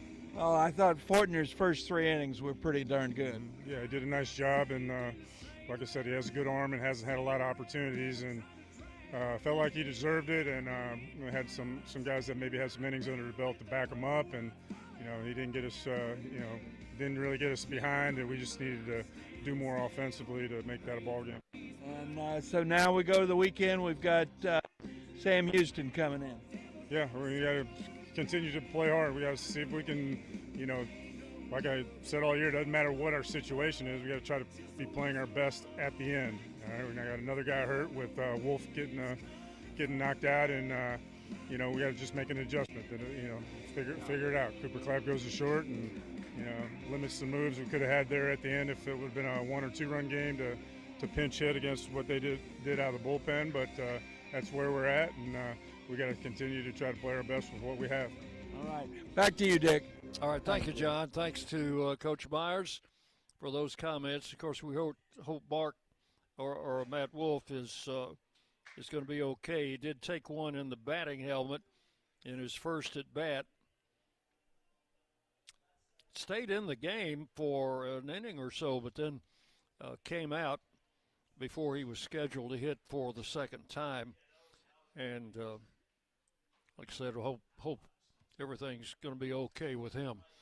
So that's going to just about wrap it up here from Ken Dugan Field. Thanks to all you folks for listening tonight, for the folks here at Lipscomb for helping us get on the air, and, of course, for John Callow. Our studio producer has been Connor Haynes, and until we talk to you on Friday, that's a 6 o'clock game from Reese Smith Field with Sam Houston coming in. We will have our pregame show at 5:45 on Friday. Final 3 home games of the season coming up this weekend. Wish you a very pleasant good night from Nashville and good evening from the ballpark.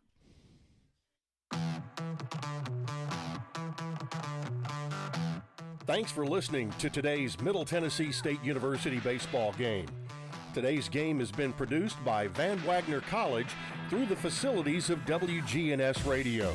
The content of today's game is owned by Van Wagner College and the Blue Raider Network and may not be reproduced without express written permission of Middle Tennessee State University and Van Wagner College. Be sure to join us next time for more Middle Tennessee baseball here on the Blue Raider Network.